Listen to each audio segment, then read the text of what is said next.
So people sitting in the back, come up front. Yeah, come on, come up front.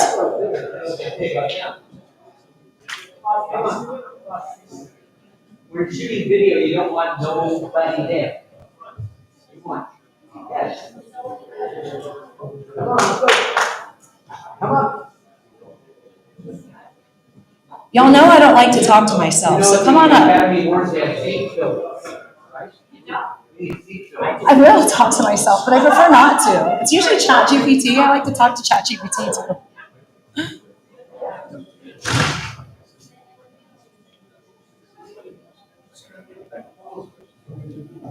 Come forward, come forward.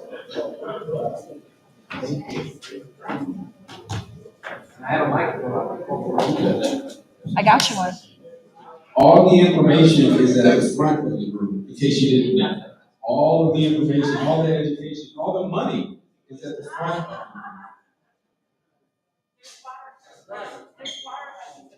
Yeah, that's right. And there's tea in the front. There's tea and there's bagels in the front. A lot of stuff in the front of the room. Come on. Don House doesn't bite very hard anymore. Hopefully Allison fed him. He'll be all right. Good morning, Nicole. Good morning. All right, guys, we are going to get started. We all made it through the traffic on 35, right? Let's give ourselves a round of applause. We had to buy a table just so that we could have a seat here, so I'm glad you guys all made it. Well, I am super excited about today, and I'm just coming to intro for you guys, but everyone's waiting. Hello, hello, hello, hello. We're going to learn today about the Break It and Build It blueprint. And I just wanted to tell you guys a little bit about Don Hobbs, who is the one who put this together for us today. And I don't know if you guys know this or not. I did not know that. How many of you guys have been in the industry for more than 20 years?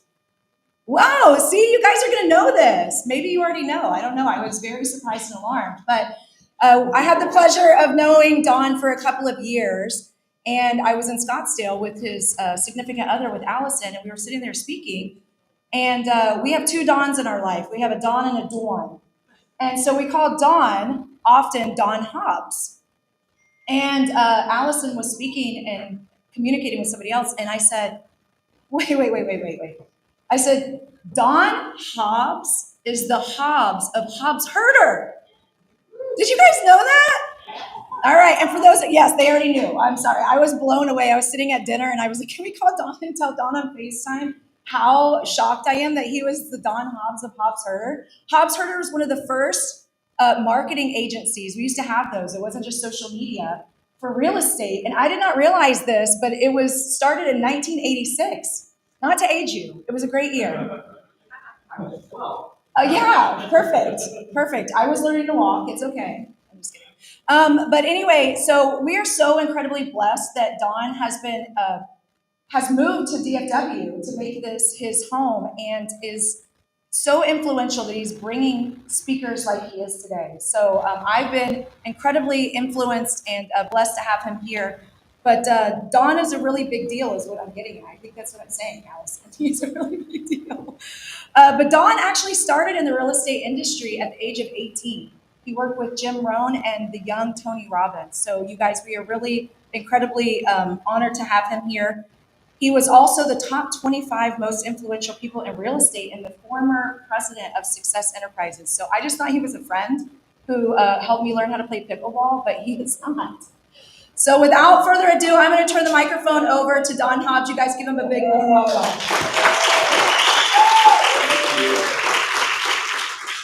Too fun.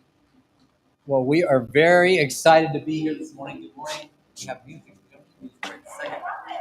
I know, it's exciting. It's so exciting. Well, let me tell you this. I think it will change after this.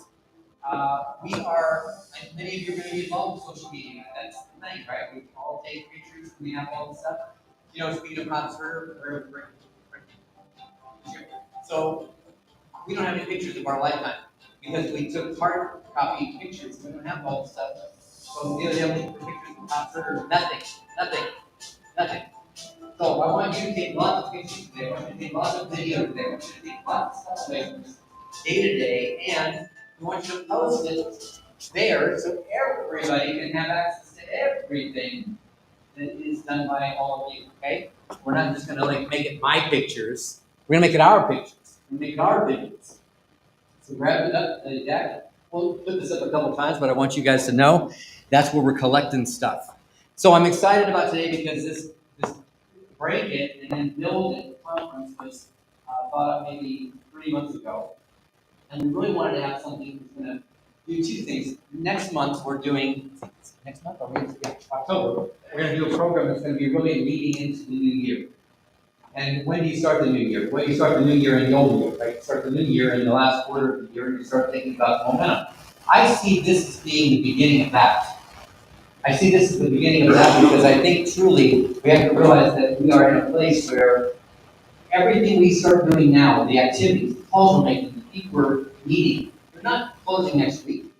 They're closing through time. We're going to gather momentum. We're going to gather speed. So right now you're creating the future. And we were blessed to be able to get this panel together, this group of people together. And you see the lineup is amazing. Tom Ziegler, Julie Alphonse, sitting right here. Tom over there. John Israel's on his way. I just talked to him a little while ago. Kristen Morellis is back there. And then Tom Knox. And we got a panel, including Brittany, who just brought us to the stage. So Brittany will introduce our panel, including my far smarter, far faster, far brighter, and far more beautiful better half who's on the stage as well. So we'll get to meet her and Nicole Russo and also Daniel Wayne, who's somewhere back there. So I want to make sure that you guys get a lot out of today, and I'll tell you what my intention is. My intention is really that we get to a place where we break old patterns. That was the whole point of breaking. We got to break old patterns. We do what we do, and we get up every day and think that that's life. But that's not life. That's the way you design life at this point. Or it's the way you haven't designed life, and it's become the evolution of how you just evolved into. It's accidental. If you've been purposeful, or you've been accidentally getting to where you are.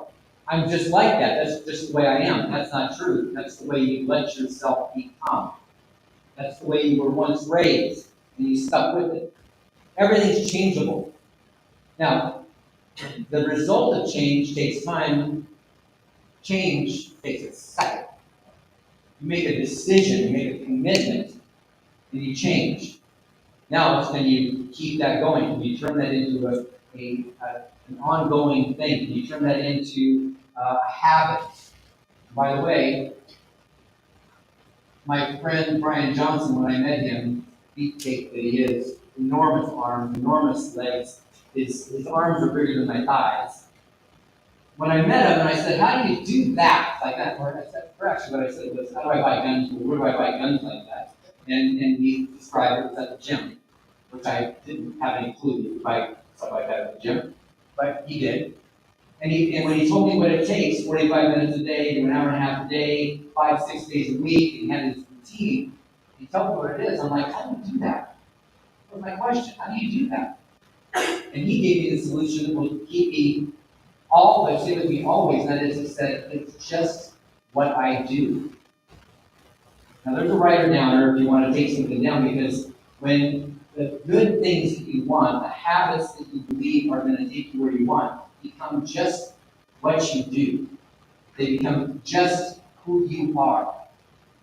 Then everything lights up, everything's magic. Otherwise it's like, I didn't get it done today. It didn't work today, right? We can muscle through, or we can just make it something that becomes just what we do. And that's what our goal is today, is to send you into action related to breaking it first. Now I want to point some things out because quickly I want to get through the mindset. We're going to go through, today's going to be mostly mindset. There's not going to be hardly any actions to take. But the actions you're not taking are related to the things we're going to talk about today. Meaning, what are you doing to hold yourself back? What are the mindset things that don't allow you to show up in social, or do video, or do your marketing, or make calls to people? Right? Here's the script. Okay, but I'm not calling. Why aren't you calling? Because I don't feel worthy. You may not know that. You may not say that. That's why. So we're going to get into Julie Alton's bringing us confidence today. We're going to get into Chrissy Morales showing us how to have our best day so we feel empowered.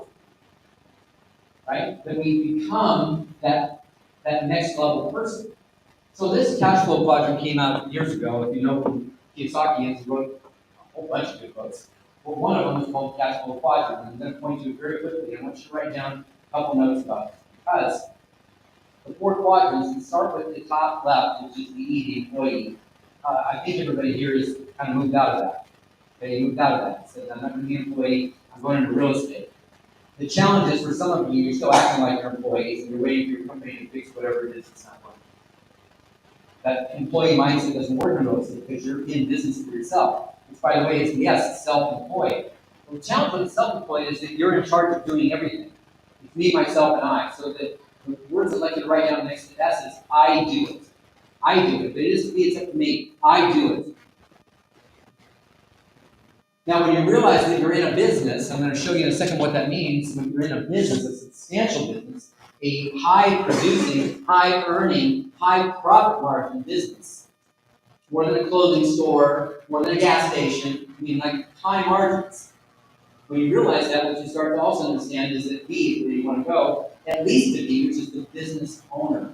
The business owner is really coming from a place of we do it. It's not just me anymore, it's me and others are doing it together. Top Turner, by the way, we had 150 employees. So we got to the I stage, which is the investment stage, we hardly did anything.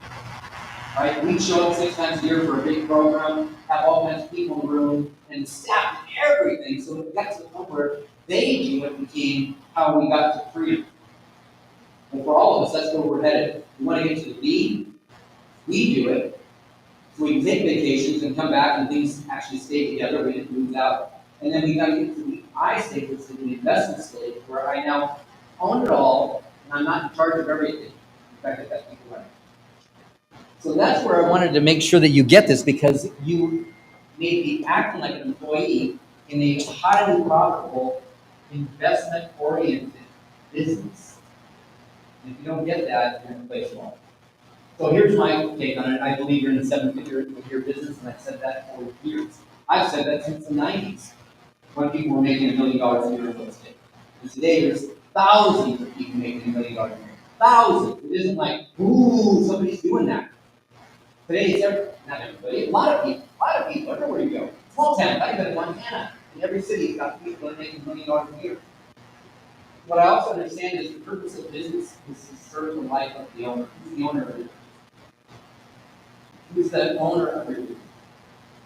You are. So the purpose of business is to serve whose life? Now, if you have pushback on this, no, it's to serve them, their lives. Yes, but you won't serve their lives unless you serve your life. You won't. You won't get wrong. So hey, you won't do it forever. I've been helping people for a long time, but it has to serve my life. Otherwise, I'm not doing it. So then the second part is your business serving your life, or is your life really serving your business, which is how company goes out of control. I talked to a lady on Monday, and she said, I can see doing 3 deals a month, but after that it gets crazy. I don't know that I want a life like that. And I said, what if I told you I have people that are doing 400 and 500 units that have more of a life than you got? Right now at 1 and 2 units. So it's not the time, it's what you put in the time, it's the stuff that you do. This is all mindset shit. So with that in mind, we have to keep it up with the fact that it has to do with our thinking. I'm going to give you a quick diagram, and then we're going to get on and get Tom Ziegler up on the stage. You set goals. Did you set a small goal or a BHAG? You know what a BHAG is? Say it loud. A very audacious goal. Something that's well beyond. I don't know how it's going to happen, but it's going to happen. A guy named Berger and I started a company, 2 people. We built it to a $25 million, 150-person company. Right? I had no idea. We didn't go that far. We didn't do. But we started at BHAGs that were always kind of where we were. But if you set a small goal, you set a tiny goal, well, here's my question. Who's inspired to join your vision? Well, never gets to leave it because nobody wants to join that. Nobody's going to join it enough to have to pay for it. Got a small goal, I just want to have, I just do a few transactions. That's called survival. Gary Keller told me years ago, founder of Delaware, Gary Keller told me years ago when I died, and I put the word realtor on my tombstone. 11 father, 11 husband. Realtor. He said, I just learned how to sell a lot more houses. How did he do it? Through other people. In other words, your job is not to do real estate. Your job is to create real estate transactions happening for people, to inform lots of people. We do that for YouTube, we do that for our service, we do it so many ways. The bottom line is, when you realize that if you set small goals, nobody's inspired, but watch this. We think that small goals are easier because, of course, BHAGs take forever, and that would be hard. Well, now we draw a line up and we draw the line across and we have time and energy, a lot of time and energy. How much time and energy will it take that small goal? How much time and energy will it take these big carry out the for BHAG? And the answer is draw the lines there and you go, guess what? Same amount of time. The only difference is, are you thinking small or are you thinking big? No difference in time. You want a small little company? Fine, get a small little company. That's why you can have. But if you realize that it's not time investment, it's going to be just a decision that you make. And today's going to be a lot about decisions. Choices you make in the moment, not the inspiration from the inside, motivation from the inside, momentum from the inside. Watch a tennis player, even like the US Open. You saw people go from I'm losing to I pump up, get all excited, and win. That's because they got to the momentum state. They created it. All right, so let's get going this morning. By the way, there's my mentor, Jim Rohn. Some of you know Jim Rohn. Anybody know Jim? That's where I started my career when I was 18 years old. That's why I started so darn early, Brittany, right? Yeah, I know. All right, one more thing I want to do. I want to show you something here. This is a pipe, but I wanted you to equate it to a light. A small pipe. Look, I have a big pipe. If I want to put stuff through here, Tony, could you do me a favor? Could you give me my other hand?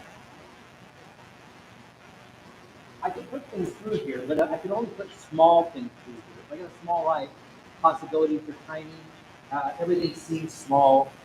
Maybe I got a couple quarters here. But I can slide some quarters through here. So you know, you can stay on stage, so it can happen later. Okay. So I can put small stuff, but you know what? When it comes to the balls themselves, these are big hairy foundation tools for hair now, for sure. My life is so small that the opportunity doesn't even make sense. I can't even fathom how I'm going to do this. Because from this level, it makes no sense. I can't do it. For me, if I tried it, it'd be forced, I'd be stressed, I'd hate my life, and all of that would be bad news. But today, if we help you, we can get to a place that we expand. To expand our lives, then we can do anything we want to, right? We can put not just one opportunity, but many opportunities, multiple opportunities. We can do all kinds of incredible things because we've expanded ourselves and made ourselves bigger. So all in favor of making yourself bigger today, say aye. Aye.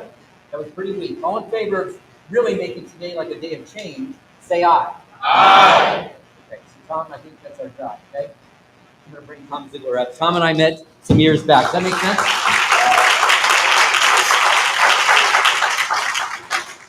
I'm going to introduce you. Look, Tom Ziegler is a longtime friend now. We met through some other mutual friends in this industry. I had a father figure. It was my father, Father Rome. He had a father named Zig Ziglar. Anybody know that? Pretty amazing. I was there the day that Jim Rome went to Zig Ziglar. I was there for that. And I can tell you that these are the legends of all times. Tom Ziegler has been running that company now for many years. He started with his dad in 1986. Tom, on his own, lecturing, speaking, written 2 books. I've got both of them. They're fabulous. This is a man that is devoted himself, like his dad, to changing lives and public speaking. I'm just honored. Honestly, I called him one day and said, would you be willing to come and kind of because guess what? We don't get Tom Ziegler for functions like this. We just don't. So would you help me welcome to the stage?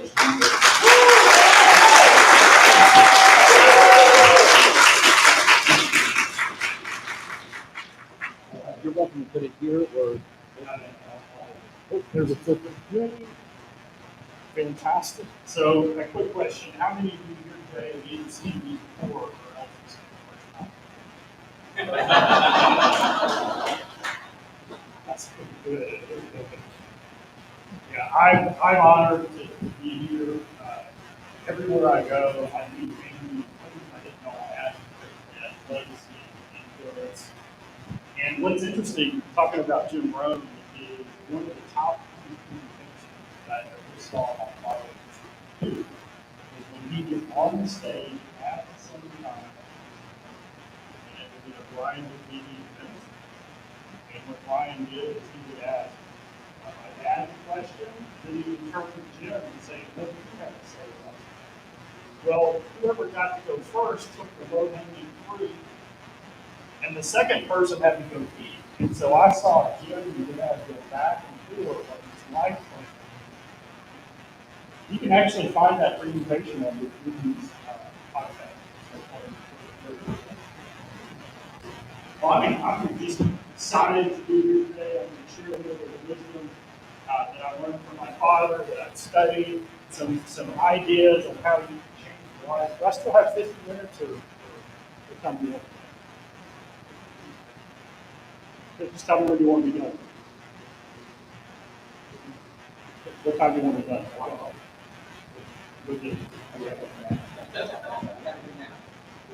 Like if he says 3 minutes. No, you got longer than 3. Okay, that's good. 40. Okay, so help me do that. See?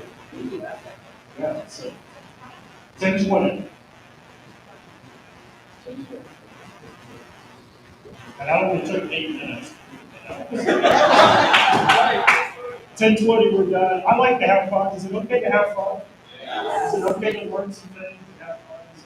So what I want to talk about is how do we change our expectations?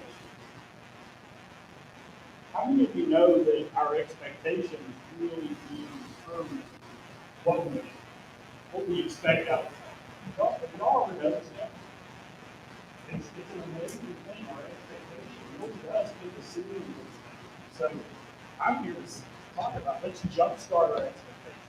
We're going to go through some questions you can ask yourself. I'm going to have you get deep, but I also want you to know that I come on the stage as a coach. I love coaching. We work with coaches, certified coaches, coach people. And the reason I love coaching is because of all the skills that I believe you can develop. Coaching might be the most powerful one in this time because what do coaches do? They ask great questions. And they go deep. And so I want you to put on the hat of a coach today, and I want you to think about coaching yourself. Like, what do I really think about that? And if I change that expectation a little bit, will I get a different result? Will I go to that next level? And so we want to harvest our expectations because no matter what our expectations are, we're going to harvest it. So I read this book, The Expectation. Anybody read that?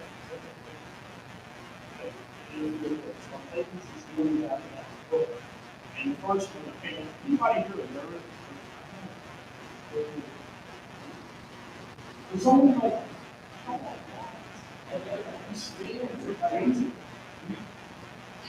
I like to, so the way I define a nerd is I like to know the why behind the why.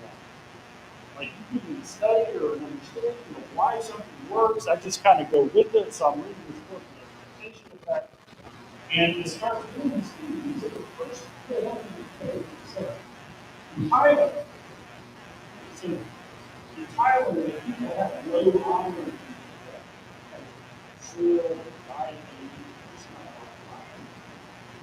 And they decided to do this experiment. And so they put this beautiful Thai meal.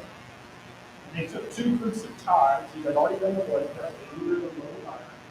And so for about, I don't know, 50 people, they said, eat this meal every single day, and the iron supplement on the top. And the idea is that you eat it and you keep the supplement your iron level will go. And then the other group of 50, whatever however many was, they took that same meal and they put it into a blender and then added an iron supplement to it. And so it kind of looked like And they told this group, now eat this every single day as part of your plan. And at the end of 30 days, they went and measured blood, and if you ate the type of meal with the iron supplement sprinkled over top of it, anyway, their iron levels increased dramatically. The people who had baby food, who ingested the same amount of iron, their iron level didn't change at all.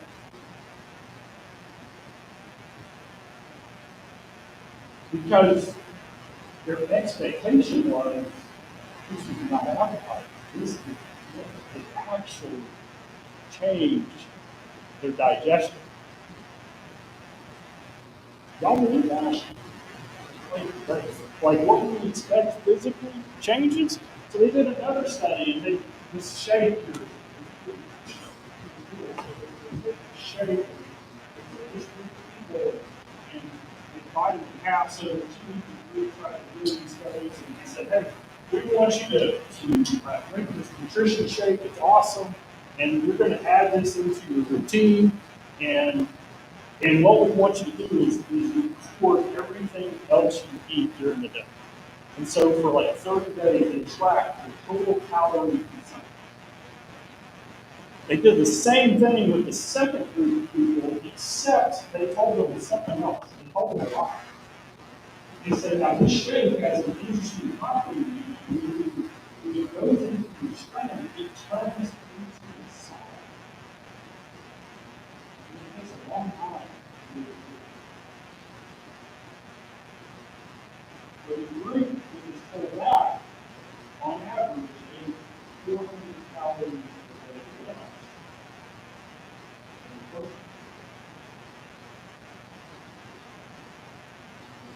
Your expectation was hungry. So I'm listening to this book. I'm walking down the path. I go out for a walk, and I'm listening to it. And it does this next study. And the study is these cultures who believe that the more stress you're under, the more decisions you have to make, the more pressure you're in, that throughout the day, like this intensity of making decisions, your brain actually gets sharper as you go through the day. There are cultures that believe that. Now, I was raised the opposite. I read stuff and said, man, you get fatigued, and like the longer you go in the day, the more your decisions aren't as good. Anybody heard that? Decision fatigue? And and so I kind of made it a practice in my mind that if it was after like 4 in the afternoon, I just wasn't going to get into it. I get up early every day, 5 o'clock, and I'm tired by then.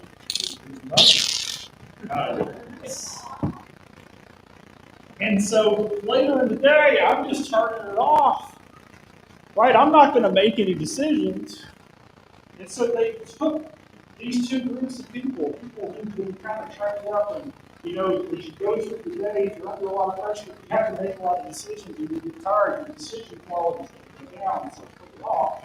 And they took this other group of people who really believe culturally that, our brain, our mind is sharper and sharper. The more decisions we have to make, the more tension there is, the faster we got to do it. We actually get better than that.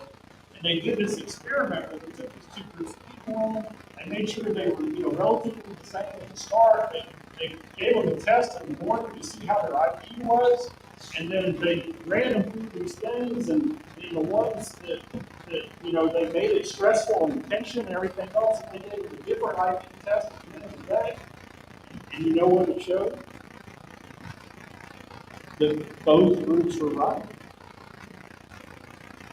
If you expected to do worse on decision making because you were fatigued and tired and had stress, you won. And if you expected to do better because you've been through the tension and fire and your brain is now primed and your mindset is primed, you would. Isn't that amazing? Our expectations turnover outcome. And that is like study after study. My favorite one in there, and this will, how many of you are in a leadership position? Okay, everybody should raise your hand, right? Okay, because we're all leading from where we are, or by example, and everything else, so we're all in leadership. And so this is a great leadership example. They went into the schools, and it's like an elementary type school, and they moved to a certain grade level, and they told the teachers, hey, we're going to do this, it's called a bloomer assessment. And what it is they went in and they tested all the kids, and based on how the test came out, they could predict which kids are really blooming, which ones are going to take off, which ones are going to become socially interactive, which ones grades are going to go up, which ones are going to show leadership in the classroom, which ones are going to be the peacemakers and people who have charisma, and so they're doing this, right? So they do this thing, and give every kid in the class a test, and then they come back out and they identify about 20 of them that are going to bloom this year. And so they go to the teachers and they say, this is great news. Here are your kids that are going to be the bloomers. Of course, they made it all up. They used it. You want to know how much, at the end of the year, how much the bloomer group, on average, accelerated their IQ and scores versus everybody else? We're over 20% higher than that. So why was that? These kids didn't even know what was going on. The teachers. And so they actually filmed the teachers teaching. They actually sat in the back of the room and audited. And you know what they discovered? Is that the teachers actually spent less time than the bloomers. When they invited them to the board, their expectation was, well, John's going to get it right. Susie's going to get it right. Come on up, do this. And so their body language, their tone, their belief, their expectation was, you got what it takes. And so they did. And so my question is, what is your expectation around the people that you serve? Now, at this point, Don is really nervous, because this is my second slide. There's 57 to go. All right, so let's get into it. So today, here's the problem. We gotta change our expectation. Whatever you expect, you're gonna get. Right? We want to harvest that. So here's the promise today: clarity on what you expect and the jump start on getting. Right? We want to change our expectations. We want to go to that next level. So what is a big dream or goal that you always want? I want you to answer that in your head. Even if you got a little notepad, just write it down. What's the big dream? What is the BHAG that you like? Oh, I really want this. Write that down. Like bring it into your mind. This is what I want. Y'all got that? Okay, so let me ask you this. What fear is holding you back from going all in? What's the fear that's holding you back? Just say it out loud. Yeah. Will it work? No, that it will work. That it won't. Right? It's like, what if it works and I have to change and I have to live that out? What else? What's another fear? Failure. What if it doesn't work, right? So we've got the fear of it works. Anybody ever go back and forth on those two things and the same thing over and over? What if it works? Come on. What if it doesn't? Like that. It's like this thing. Any other fears? What's another fear that's holding? Taxes. Now, this is awesome, and Don will relate to this because I grew up selling product at the back of the room.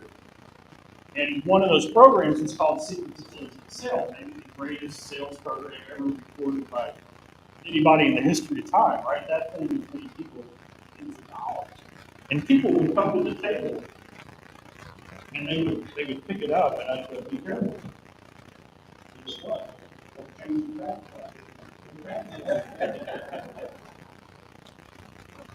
So what's the fear that's holding it back?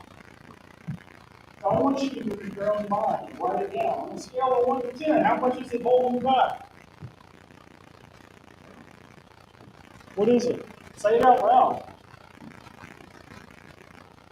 On a scale of 1 to 10, how bad is that fear holding you back? What's that? Hey, you got any 10s in here?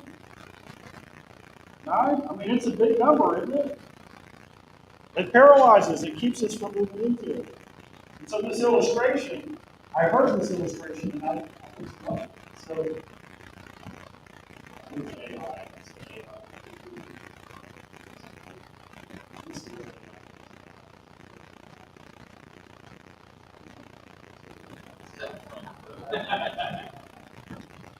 so I want you to imagine this. You live a great life. This is not nice. Just imagine you live this amazing life. You're 95, you've got health the whole time, you've got great relationships, and all of a sudden you wake up sitting next to God. And God says, hey, I want you to watch this video. And God hands you an iPhone. So you're sitting next to God, and He hands you the iPhone, and He says, watch this video. It's the life you could have.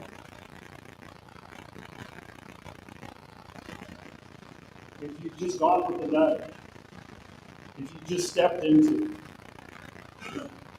And so you watch this video of you living this amazing life with all the things you could have. So here's my question. What's the one thing you would ask God in that video?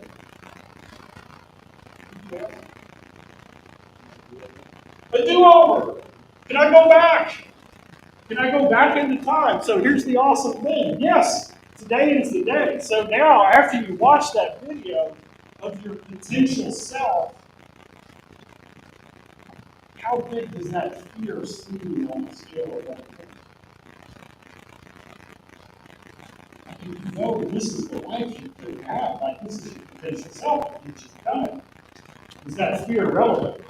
So what is it for me? Is the fear gone there? That's it. And so this is what we got to keep in mind. And so here's the deal. In the first example, our fear was bigger than our why. Like our why was little, and I can't do that. What if I'm successful? What if I fail? Who am I? I'm an imposter. I don't know how to do that. I haven't learned it. And then all of a sudden, the why is bigger than the fear. When you see your potential self in your mind, your expectation changes of who you are and who you can become and what you can do. Does that resonate? Does that make sense? Okay, so what we want to do is we want to get into that. And so we've got to be comfortable being uncomfortable. We've got to be comfortable being uncomfortable as we move into that. And so I'm going to take you through 4 questions. And we're going to go through these 4 questions, and I want you to apply it to that dream, that goal, that why, that thing that you got. And so as you think about yourself, I mean, what a great illustration. If I want to grow so that I have more capacity, right, that I can handle bigger things, I got to do something different. And so when I look at my own life and I look at the things that I want to accomplish, and specifically around my goal that I talk about, what is it that I want to do? So here's the real question. What do I want to expand? I mean, do I want to improve my relationship ability, my sales skills, my conversation, my ability to market? What do I want to expand? Do I want to grow my team? Do I want to move into different areas? What is it that I want to increase? Does So I like that. What do you want to do? What do you want to do? Somebody, what did you say? What do you want to do? Fear. I want to reduce fear. Okay, so here's the great thought around that. There's two primary reasons why people don't step into doing something. One of them is their self-image, and one of them is their beliefs. So either I'm not worthy to do it, my self-image, who am I, right? People are going to expose me, or I believe that I don't do that. I come from this background. People like me really do this. My goodness, I'm only 20. My goodness, I'm already 60, right? I mean, it's like this. Two different people give the same reason. That the belief of their age, their experience, their culture. So here's a quick thought. Do you know the fastest way to build yourself in? I want you to think about your biggest goal. What is one action that's hard for you to do? Like if I did more of that, I'd probably have to do it. It's literally something that you're afraid of doing. You've got that action in mind. Let's just say it's calling on the phone. Like, don't know the phone's here, let's call them. If you want to increase yourself, ask yourself, if I did that one thing 50 times today, would I feel proud of myself? Yeah. So find the thing you're fearful of, commit to doing it a certain amount of times, enough to know that at the end of the day, you look at that, I'm proud of my day. It doesn't matter the results. It doesn't matter whether you left 49 voicemail messages and you had one conversation. If you are proud of yourself, that'll give your self-image a boost. And the fear will start to go away. Does that make sense? So what do you want? And then we got to go to these questions. You got to ask, well, why do I want to improve that? What's the big win for me? Like, why? Do I take care of my family? Do I send my kids to college? Do I get the dream home? What is my why? So why do I want to improve that? Why do I want to expand that? Why do I want to increase that? Why do I want to reduce that? You follow? If we know what we want and why we want it, those are the two big ones. Those are the two things that struggle with people, because if your why is not big enough, when the obstacle comes, you're going to give up. If the obstacle is clear, like watching my dad, like the older my dad got, the more intense he got, the more urgent he got. Why? Because he knew he had less time and there were more people to reach.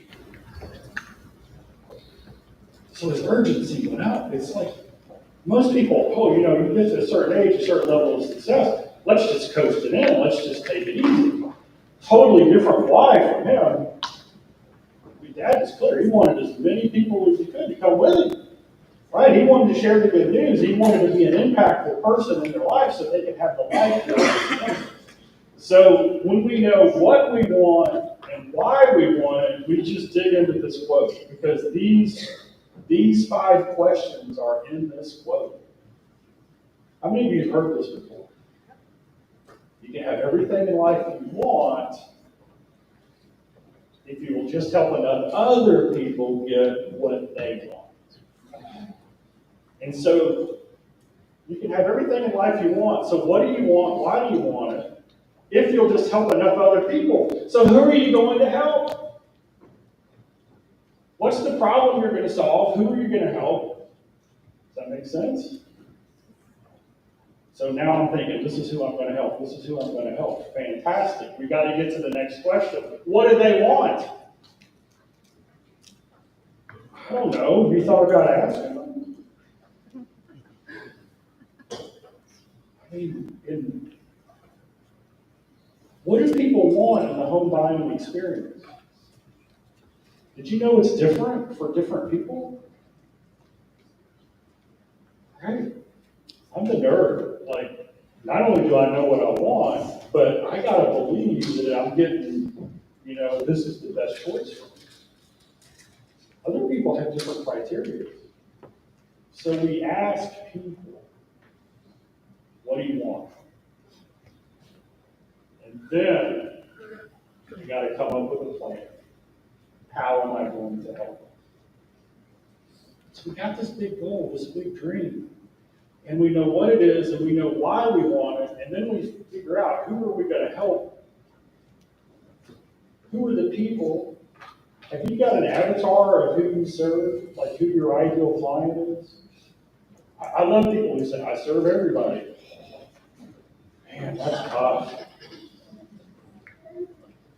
Have you know, life is too short for that. I want to serve people who like to have fun, right? Who we can agree and disagree and laugh and tell jokes and share the meaningful things in life.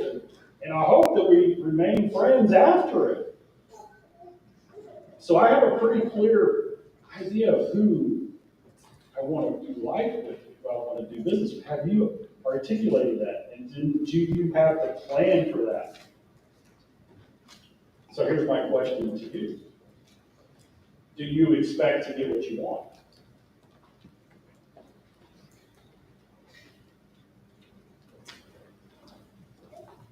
I mean, like, seriously, do you expect it? There's a powerful thought, and that is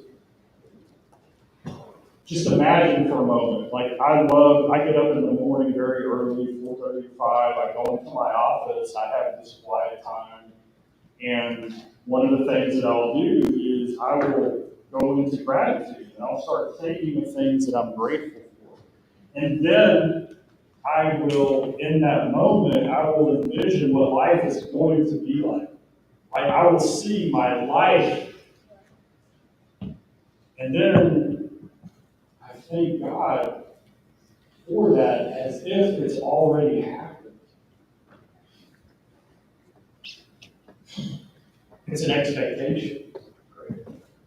Now, the reason I do that, and this is really cool, because if it doesn't turn out that way, it's because it's up in heaven. But you know what it allows me to do? It allows me to go all in. It allows me to go all in to my commitment, right? Because I can envision, I can see it. This is why I'm doing it. This is who I'm solving problems for. These are all the things. It allows me to expect it. And then I'm like, okay, so what are the, have y'all heard this term IPAs? Okay. It's not beer. Okay, some of you guys started smiling.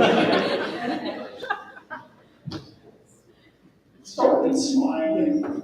IPAs, income producing activities. Right? What are the income producing activities that will bring what you expect into existence? Does anybody here have a dream, a big goal that costs money? I'm just curious. Okay. So that means that we have to do something in the action world. I gotta think it first, right? Change starts with the thinking and comes after the doing. Change starts with the thinking and comes after the doing. Let me see here, tell you. Logic will change. Logic will not change an emotion, but action will. So you can sit here all day and logically think, oh, I should do this, that's true, that's what I want. But your emotional state won't change until you take action on it. And so if you know what you expect, that's the dream I want. These are the people I serve, here's the problem I solve. What are the IPAs? What are the things that I've got to do in order to help them solve their problems? You harvest what you expect.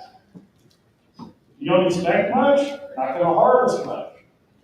Michelangelo's secret. Now, I got this this little sequence out of the Dan Sullivan book. Dan Sullivan, Vision and Harmony. You might have read those. 10x is equal to 2x and not how. I mean, just great thinking. And he talks about Michelangelo. And he goes into Michelangelo's history. And so when he was still a teenager, he was sneaking into the ward of their time in the middle of the night. And he was dissecting cadavers. Which that's kind of weird. Anybody heard about that? I'm just kidding. I mean, maybe 10th grade biology is dissecting a frog, right? But he's going in, like he's got this curiosity streak, and he's learning, and he's going into it. And because he has this vision, right? He wants to be a sculptor.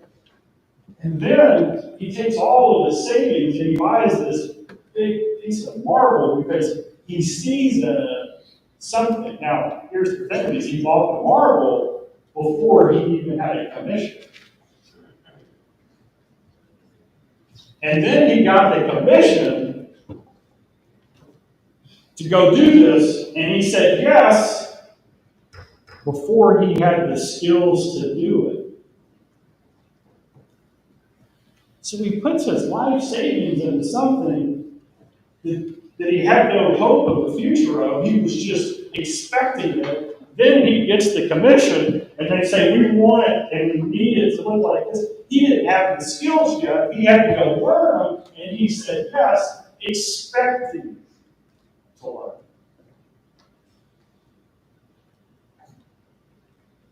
If you expect it, whether you have the skills or experience now or not is irrelevant. You're going to say yes. You're going to step into it, and you're going to learn it. You're going to grow with that. That's Michelangelo's secret. You harvest what you expect. So here is the secret power. You've got to commit before you have the skill. That's a little risky, isn't it? Y'all know any world changers that didn't take risks? None. Yeah. We commit before we have the skill. So if you know something, this is what I want, this is what I expect, and there's a learning curve to get there, you commit to it before you know the how to. So what do you expect? If you get what you expect, what will it be worth to you? And so you wrote down, this is what I expect, this is my goal, this is my dream, this is my DNA. So I just want you to put a dollar value next to that. What does that mean? What is that dollar value worth to you? Like if you got that. Now somebody might have written down, I want to repair a relationship with so-and-so. That's my dream, right? My heart aches. If you repair that relationship, that's priceless, isn't it? You can't put a dollar value on that. Some of you are like, I want to sell X amount of units for X amount of value. Well, you know the math on that. You can put what that's worth to you. Put that down. Because the more clear we are on what it is that we want and what we expect, the better it is. Now, the challenge is that life is a maze. Y'all ever feel like life is a maze? Do you feel like that over the last week, all the doors of the maze have been closed and we're just like doing this? It's like a constant thing. And so we've got a problem. It feels like a maze. Well, we also have an opportunity. We can figure out how to get out of the maze. So in my mind, getting out of the maze is getting what you expect. That's what it's all about. The problem, too many wrong turns. You get stuck, no money, or worse, you die before the game's over. And you got to put another quarter in the Pac-Man machine, right? Try again. Or maybe you're in a room of people who can show you the way. Maybe there's somebody who's been there, done that can give you some ideas. So here's the reality. To get what you've never had, you must do what you've never done. That's Bill Cox. That's when he was looking more forward. He's like a lot more passionate.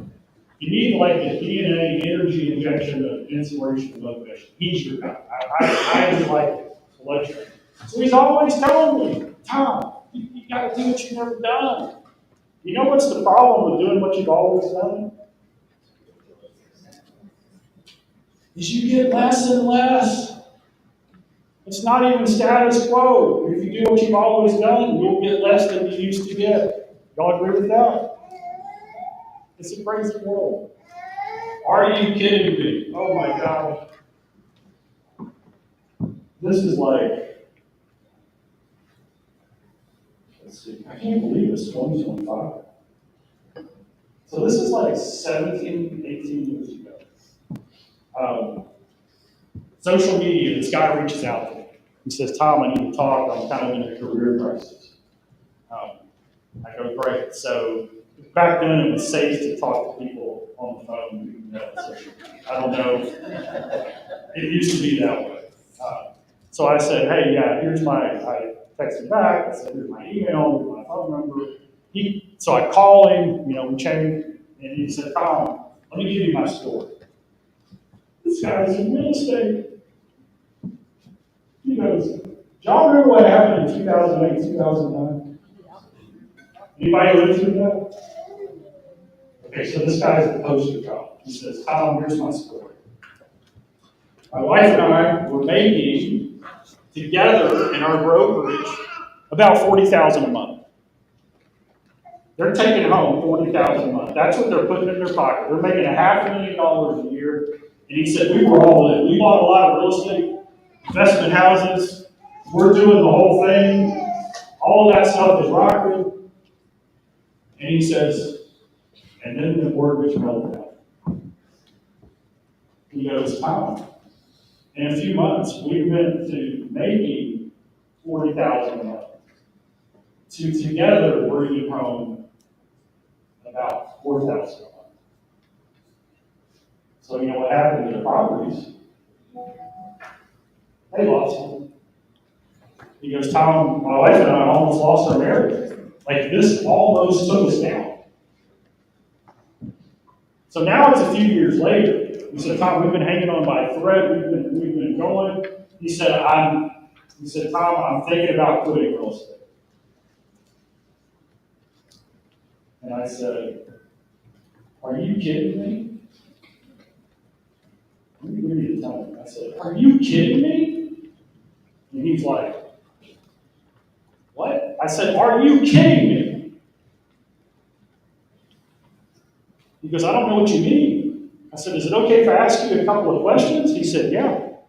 I said, so do you know more about real estate now than before the meltdown? He goes, oh yeah, I know way more about it. I know every trick. I know how to negotiate deals. I know how to get through stuff. I know paperwork I didn't know existed before this happened. I go, great. So you're more qualified than you've ever been. He said, yeah. And I said, well, most people in the market today, are they in the market because, oh boy, real estate is fun? Or are they in the market because they have to be? He said, they're like, they have to be. I said, so they're like you? He said, yeah. And I said, so do you think they're going through the stress in the marriage, relationship challenges in business? He goes, yes, they are. I go, is there anybody in the world who knows that better than you? And there's just quiet. He said, no. I've lived it. We're on the other side of it. And I said, are you kidding me? Because you see, his question was, I don't think I can add value to this market.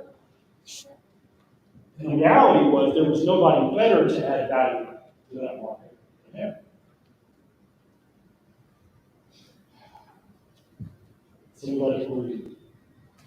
And he said, Tom, I'm going to go all in for the next 30 days and see what happens. 3 days later, I get an 8-page, single-spaced email from him. Here's the story.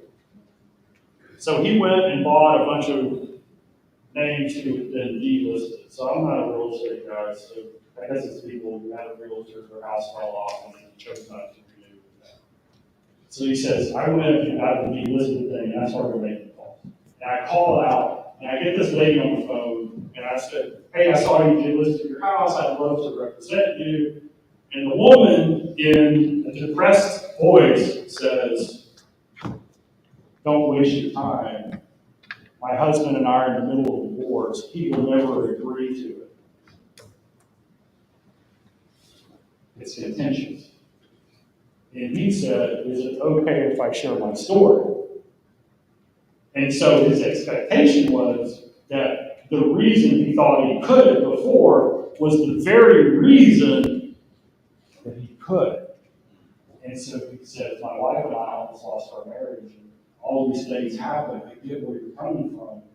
I tell you what, how about we do this? Why don't you agree to let me list with you on the hope that I can get your husband to agree? And she said, well, I can do that. And then he says, where do I find him? So he's living in a friend's house, and she says he gets home about 5 o'clock every day. He drives his car. Why don't you just meet him there? He's not going to take the call. Why don't you just park in front of that house, and when he gets out, and introduce him? So he goes and does that.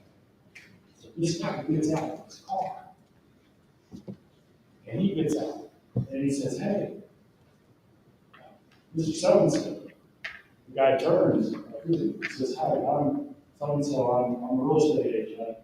I talked to your wife, and I know you guys are going through a horrible time. I went through the same situation. I'd love to help you guys move forward and resolve this. And in this email, he says, Tom, this guy, his shoulders slumped. And he's put his head down, and he said, yeah, we do. We need to put this aside. We need to move forward.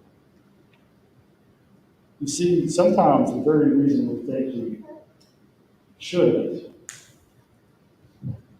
is the very reason we should.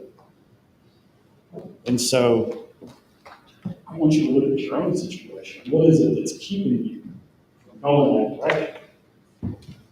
And there's 3 choices for it. He's actually going to get done. I never doubt. There's 3 choices. You can take this information, you can look at your expectations, and you can go, no, I'm not in. So isn't that great that oxygen said? I still don't know whether that's a real oxygen or that's AI. No, it's not AI. That's your choice. Or, look, you can become an expert in all of this. Right? You can spend thousands of hours like reading, researching, and becoming somebody who understands how to get the most out of their life. Or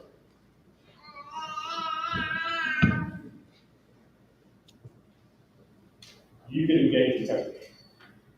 And so Don and I talked about our coaching, and I said, I think this would be a great opportunity. And so I want to share with our coaching, but I think the way you were talking about it makes even more sense.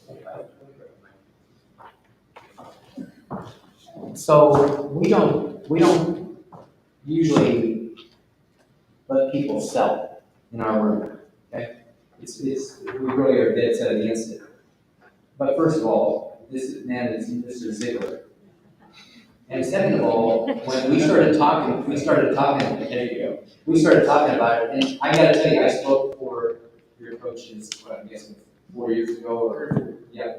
And they're an amazing group. I mean, I had the pleasure of speaking for them, and they like me, and I like them a lot. And so when Tom and I were talking, and he started saying, we could develop something for you guys that would be really different, like crazy different. And I said, let's do it. So you laid out, to me, it's the best system I've ever seen for land coaching. So let me go through this. I'm going to go through it light speed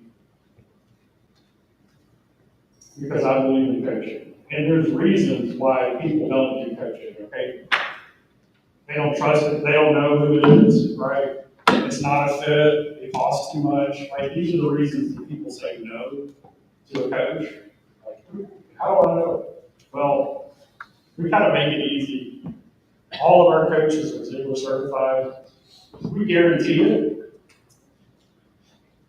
Does that sound good? So like there's no risk.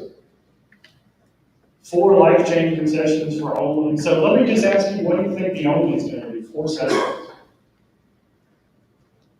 What do you think the investment is going to be? Someone say a number. 500. 500. Okay, there we go. So here's what you get. As Ziegler certified coach, we're going to do 4 one-on-one sessions that are about an hour. We do it on Zoom. Each one we do a Zig GPT recap. We actually have our own AI where we've got Zig AI and Zig GPT. So we take the recording and we debrief it and send it back to you. We're going to discover the dreams and any obstacles to your success. And number 1, we're going to clarify your why and purpose in session 2. We're going to identify the goals in the 7 areas of life, and then we're going to develop a plan that jumpstarts you in the momentum. Does that sound good? Like whatever it is that you want to work on. So raise your hand if you want to achieve your expectations. Like that's what you want. Okay, so here's the crazy thing. This is what Don and I were laughing about. It's $97. 4 sessions. Say what? 4 sessions, one-on-one with the coach. 4 one-hour sessions. Because we wanted to handle all those objections. No trust. Is it a fit? Does it make sense? And if you love it and you get all this momentum and you get the results and you want to go forward, we'll talk to you about that. But this is certified Ziegler coach helping you clarify your expectations and create a plan. So we have 2 ways to do it. You can click on it right here on the QR code. Just get that and register. And if you're old school, old fashioned, I've got some old-fashioned order forms over there that actually require a pen, and you have to fill out all your stuff. I don't do any of the work here, okay? You have to do all the work. You have to get that order form, fill out, and give it to me. And so that's it. I mean, that's what it is. Jumpstart, harvest your expectations today. I bring this to you because, watch this, I said it earlier, change starts with the thinking. How many of you started to change some thinking today? But it comes after the doing. So the difference between somebody who thinks about getting something done and somebody who gets something done is the doing. And coaching is by far the best way I've ever seen to jumpstart that. All right, thanks, Don. Appreciate you. You guys are Awesome. Tom Ziegler, everybody. Tom Ziegler. Thank you, Tom. Appreciate it. So, you understand why I said it's okay to do that? Like, this lady's part of a company, many of you are part of companies where coaching is going to cost you $1,000, $1,250, $1,000 for a month, for 4 sessions of 30 minutes. So I just wanted you guys to have a chance to really get the help, because how often we stop ourselves. And I believe Tom loves coaching, I do too. I believe coaching is the straight line approach to get to from where you are to where you want to be. Otherwise, you take the detours. I tried, trial and error, some worked, but some didn't. But if you really get the focus from somebody else who can see clearer for you what you can't see for yourself, which, by the way, is almost always, you got a better chance. Okay, was that awesome or what? Yeah. I took 2 pages of notes on what you said, but I will tell you the part that really got me was that your session in the morning, I believe, and we're going to talk later about like setting up a morning routine, ritual.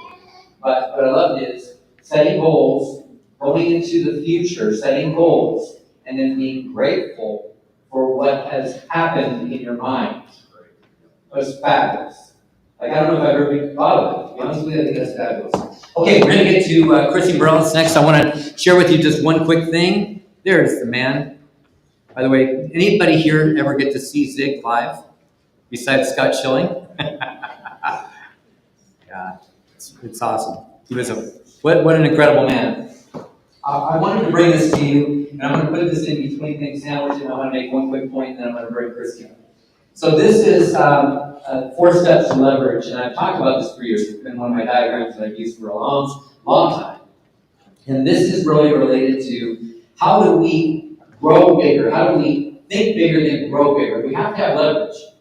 And leverage for me, that's where we go from the I do it to the we do it, right? That's where the leverage starts. And then we get to the they do it. But right off the bat, we go, we first need to look at how can we change us? Because the first thing that needs to change is not getting people. The first thing that needs to change is not getting a system. The first thing that needs to change is our heads and our hearts. It all starts here, so nothing changes until you change, right? For things to change, Jim Rohn said, for things to change for you, you've got to change. So first level is we need to work on ourselves. So today I said to you, what? We're going to not get a lot of skills, we're going to get a lot of thinking differently that allows us to take the skills that we've already got. That's the story that you just told us. And take somebody to a whole new level because you already have the freaking skills, guys. You're not applying them. You know what to do with a client, you just don't have a client. You know what to say to a listing seller, you just don't have one. So it's really important that we get that first piece, which is your personal growth. Second is going to be your systems. I'm not going to get into that process. Structure, if you do it more than once, have a system for it. Number 3 is marketing. I'm a big believer in marketing. I believe that if you're going to set up a business, it should be marketing based. People calling you, not you calling them. People calling you because they know you, like, and trust you, and they have decided on you, whether you know them or not. They know you, like, and trust you. Now that's when things blow up. So marketing rules, and it works all the time. It works when you're sleeping. It works when you're on vacation. It works. It just works. And then fourth and finally is people. And that's when we get to the we do it and the they do it. But we aren't going to make the decisions about people. We're not going to get to any decisions that related to marketing and people until we change our minds and we change how we think about it all. And so then I want to go to what Tom just said, which is expectations. Raise your standards, what I usually say. I love that he says expectations. Raise your expectations. You can literally expect more and achieve more by the expectation. That literally you're setting in motion through the thoughts that you have, the big thinking thoughts, the big head thoughts, or the small thinking thoughts. One way or the other, you are deciding what your future is in your mind right now. You're deciding, I've heard positive things, I know, blah, blah, blah, whatever. Or you're saying, you know what, this time I'm going to take advantage of something and do something. And whether it's coaching or just making choices for yourself, whatever it is, today is the beginning of all of that. And Christy Morales has been in the real estate space for 33 years. I didn't know we knew each other. I've been seeing her billboards around the DFW area for some years. Even when we didn't live here, we lived in Puerto Rico, we come here, we just kick the camera. Okay, I just want to make sure I didn't move somebody's something. We were going to the Cedar Creek Lake, and on the way back, I'd see her billboards. I'm like, I gotta call that woman. I called that woman and said, hey, would you come and speak for us? And she goes, I was in your program back in whatever. So I had no idea. But Christy Morales has been in the business for 33 years, guiding buyers and sellers through the real estate journeys. And what I think it really impressed me is for her, it's more about, less about the transactions and more about building a high-performing team, being a leader of a high-performing team. And she's led by faith and the Holy Spirit. What I love about that is she comes from that place in which she deals with her clients. And so she's doing the very best she can for her people. She's absolutely coming from a heart place, not a head space, not a money place. Not I want to achieve a goal that's financial, but I want to help people because that's what's in my heart. And Christy, I can't wait to have you up here. Come on, she said to me yesterday, she said, we're going to do TED Talk style. I'm going to do TED Talk, baby. That's what she said. Come on. She said, I don't even want to take this live. I'm going to do it my thing. Christy Morales. Thank you so much. Oh my God. All right, guys, good morning. Hello. By the way, low energy. Low energy. All right. I cannot believe. I love what they're talking about. Okay, mindset. Mindset is so important. I'm going to tell you all a little bit about me, and I'm going to tell you what has happened in my life, a lot of trauma, tribulation, and whatnot, how I worked in my inner deepest, insecurities, self-doubt, things that hold us back continually, and how to feel it, deal with it, release it, heal, and be the best version of yourself. Because what these guys are talking about, you've got to do some work. You got to let go of that self-doubt. You got to let go of things that do not serve you, things that you think about yourself that do not serve you, that do not allow you to go to the next level. And maybe we all go to the next level, right? All of us. Yes. Okay, so here's the thing. I want to show you this. I came up with this because, Dawn contacted me and said, hey, we're going to put this, would you like to speak? And I'm like, oh my God, look, guys, I'm standing here today because of my thought process, changing things, thinking differently, believing in myself. The good Lord leads me. He is my boss, no matter what. And so, thank you. Okay. Sit. Thank you. Chair. I'm good. So look, but the reason I'm standing on this stage is through different thinking. I am going to live a life of significance. That's what I'm about now. And you know what? We're touching our clients, we're touching our team, we're touching everybody's life around us. And when we move to higher level, higher thinking, it changes people around you. It can help it. So, you know what? We're going to be living our best life. Now, I'm going to let you know, sometimes a little cuss word might pop out. I want to make sure that I have total permission to be totally authentic with you guys. Because you know what? Do I have permission?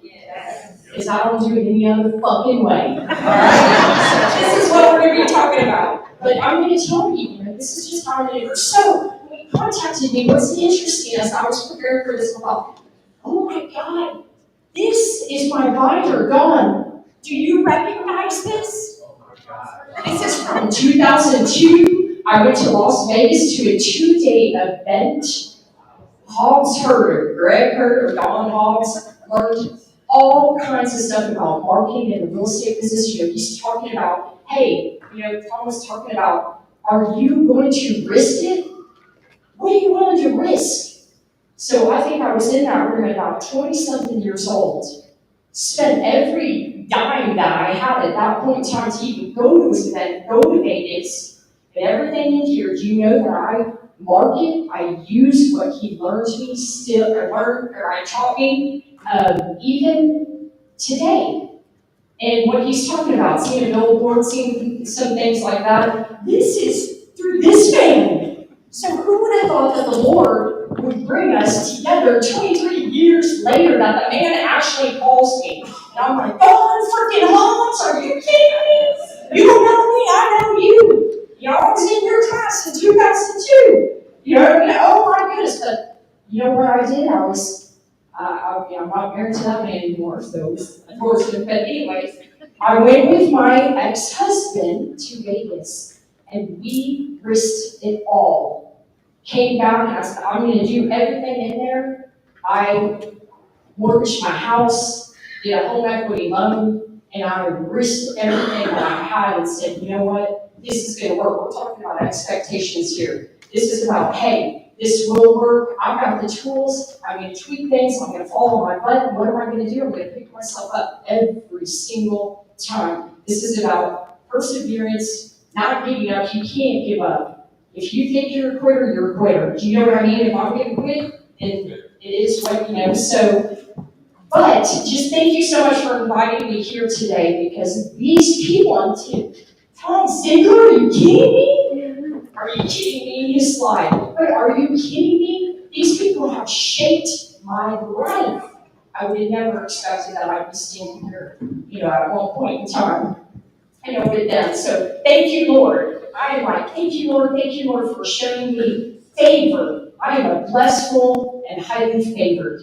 And you may think she's arrogant in saying that. But you know what? I believe that. God shows favor on me. So let me tell you a little bit what has happened in my life. So, look, my team, I've been in real estate for over 33 years. We're a super high performing team, small team, creating extraordinary customer experiences rooted in a servant's heart, and always maneuvering with love, honesty, integrity. That is our mission statement. That is what we do. So, bottom line is, I lost my husband about 4.5 years ago. He had two aneurysms and died, so it changed my life upside down on a dime. No preparation for this. But let me tell you one other thing. My mom was killed in a car accident when I was 21 years old. Changed my life too. At that moment, I realized life is too short. I've got to do everything that I can to live my best life. So I believe, take the tools, do what I do, live a successful life, do what I need to do in business, and then the hubby dies. At that point in time, a successful real estate agent, but all in all, my identity was actually stuck with I'm a realtor. I have to be the number one ranked agent in my county. Like I'm a realtor. I don't resonate with that anymore. My identity is I'm a child of God. I am favored. I am royalty. And you guys are too. And you need to know that. And you need to think that way. God did not put us here to live mediocre lives. He wants the best for us. And somebody said earlier today, I think, that look, He creates the best life anyway, so why would I not follow that? So, regardless, so hubby, passes away, my life turns on a dime. I'm like, oh my goodness, I fall into darkness. I didn't know what to do. I've never been alone. I've always been with somebody, or Caleb was with me, my son. After getting divorced, I've never been alone. I didn't know how to deal with that. Not to mention, guys, very interesting, but the Lord shows me through the veil. I started experiencing paranormal activity in my house. I don't know what to do with that. I'm living in fear, complete and utter fear. And you know what? Was like, this is not going to destroy me. I am going to live the best version of myself. I will not take this. Found grief groups, found mediums. I don't even believe in that stuff. I'm like, holy heck, I'm about to go deal with the devil now. Everything I've learned and conditioned to believe. I was born and raised Catholic, and conditioned to believe things. I have learned so much, and the Lord has opened my eyes on so many things. But that's one thing I want to challenge you guys to, is what are the stories that you're telling yourself? And what are you conditioned to believe? And why do you believe what you believe? I'm going to ask you to think about everything that you believe. Why do I believe that? Is this generational that you just believe it because your family does, politics, religion or whatnot? Then you need to think, why do I believe what I believe? Because what you may find out is your thinking is conditioned. And you need to be thinking for yourself. And so going through this process and whatnot, I started journaling, praying, meditating. And there is a power in putting your thoughts into a journal, reading it back over a period of time, and you will find patterns in there. You will find things that you will have answers to problems. You need to be solution-based for sure, but you'll have answers in this thing. And so through this process, the Lord started giving me like a logo and things. I've been invited to speak at the Heights, which is a nonprofit organization in Lothian, Texas, for abused women, children, people. And I thought, okay, I'll tell my story. After Steve died and whatnot, I got myself in a relationship, and I ended up, being with a narcissist. I didn't know what narcissism was. I had no clue, but I wondered why I lived in a state of confusion. Like just confusion, chaos, what's up with that? But after I decided to leave that relationship, I started seeing through this process truly what was going on. And so throughout this process of journaling, though, it's just shown me so much, and it will show you so much. But I started seeing the logos.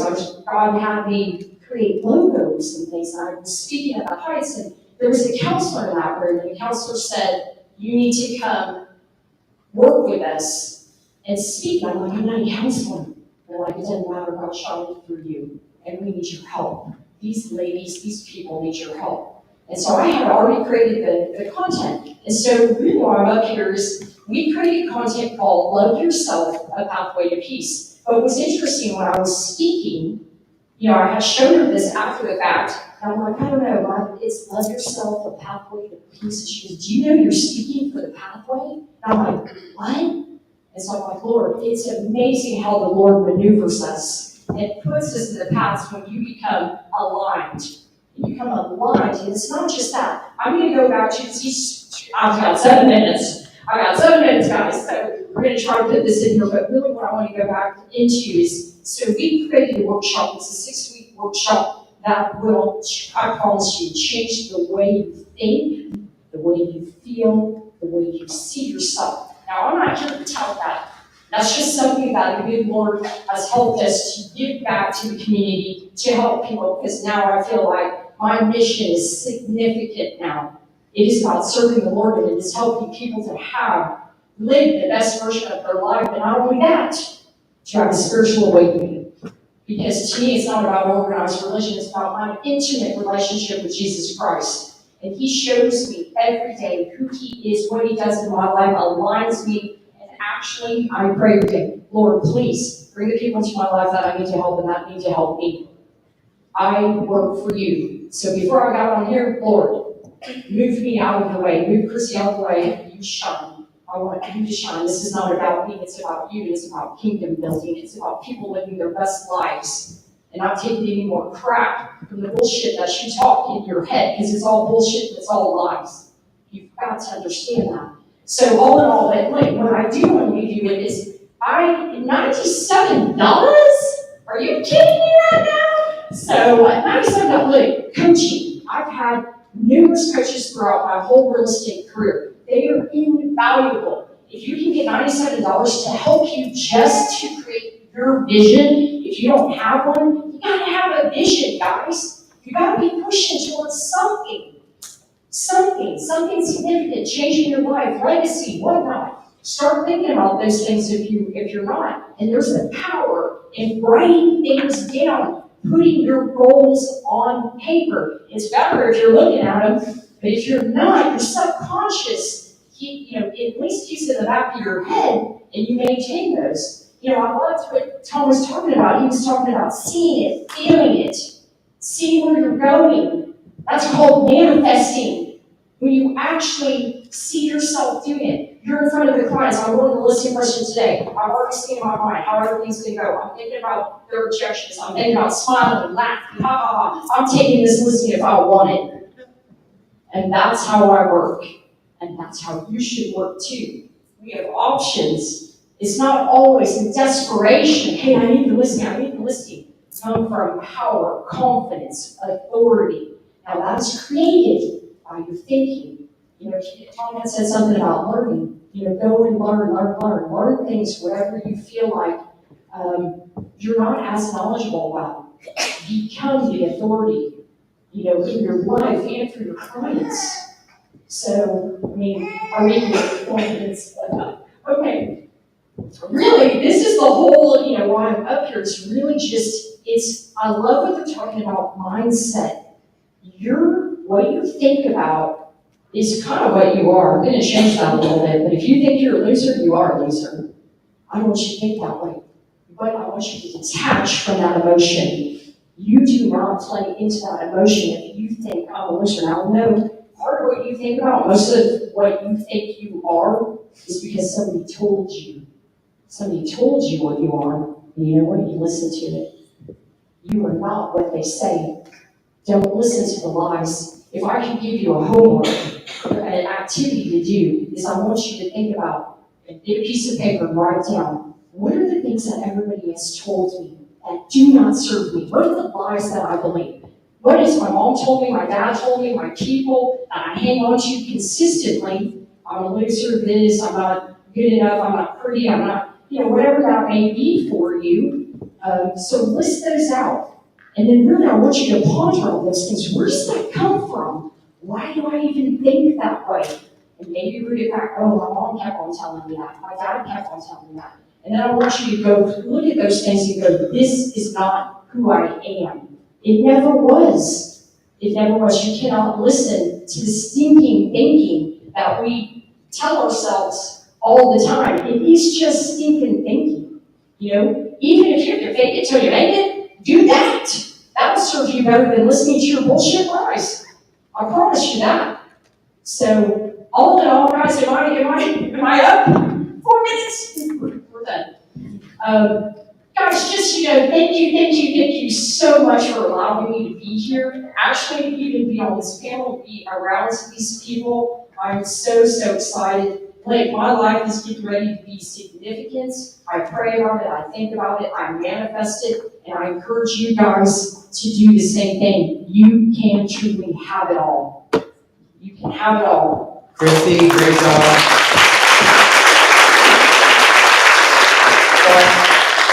I love this part where you talked about having, yeah, that's great. You talked about the mindset and the things that we hear about ourselves are not the truth. By the way, write this down. The results are not the truth of who you are. So if they're not good, don't worry about it. It's not you. It's just what you've achieved so far. So remember that everything happens from the inside out, right? So, and by the way, my journal is right here. And mine has Jim Rohn on it on the front cover. Thank you. Pretty girl.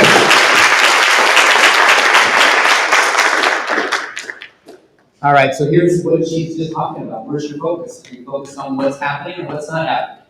Because that's literally what lights up everything for you. Are you focused on what's happening and what's not happening? I have a quarter. It's on the floor. I have a quarter. Okay, hold on. There we go.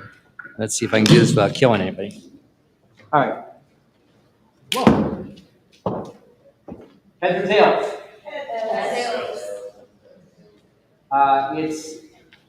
It's tails. I don't even know the quarter has like stuff on it. Who uses coins? I couldn't find coins. I had 3 coins. Curious. Okay, so it's tails. Is heads still present? Yes. So it's not what we're focused on. I'm focused on tails. But heads is still there. Just as possible, just as present. While you're making decisions about what you see, the other possibility is still there. That's what I want you guys to understand. You're making decisions based on what you see and the seemingly obvious results, but that's not the truth. That's only half the story. Make sense? Okay, you're going to bring up somebody else that you're going to love. Julie and I met probably, I don't know, 2 years ago, let's say, something like that. I don't think we were living here at the time. We were in Puerto Rico, and we were traveling back and forth, and I got a chance to meet her through mutual friends who I think are still here, friends somewhere. I don't know, maybe yes or not. Anyway, Julie is a TV personality. She was Emmy Award winning. Anytime I meet an Emmy Award winning anybody, I'm like, really? Like, there's not that many Emmys given out. And she's an Emmy Award winning newscaster. She's been very present with people in helping them change their self-image. How do you do that? Video is one of the easiest ways to do that. Now, normally, she's teaching how to get your best foot forward in video, how to show up in the right places. I asked her to do something different. I said, the challenge that we have is that people don't do that because of the self-image that they have of themselves. They don't put themselves out there because of the self-image they have. We don't allow ourselves to be marketed like Christy on billboards. We don't do that. I'd love to do that. We have people on TV, we have people on billboards, we have people all over the place, but some people believe in themselves enough to let them do it. And other people said, I'm not big enough for that, I'm too small for that, I don't believe in myself enough. And when that happens, we squelch ourselves. And I believe today Julie's going to help us get way past that. So, Julie, I'll everybody.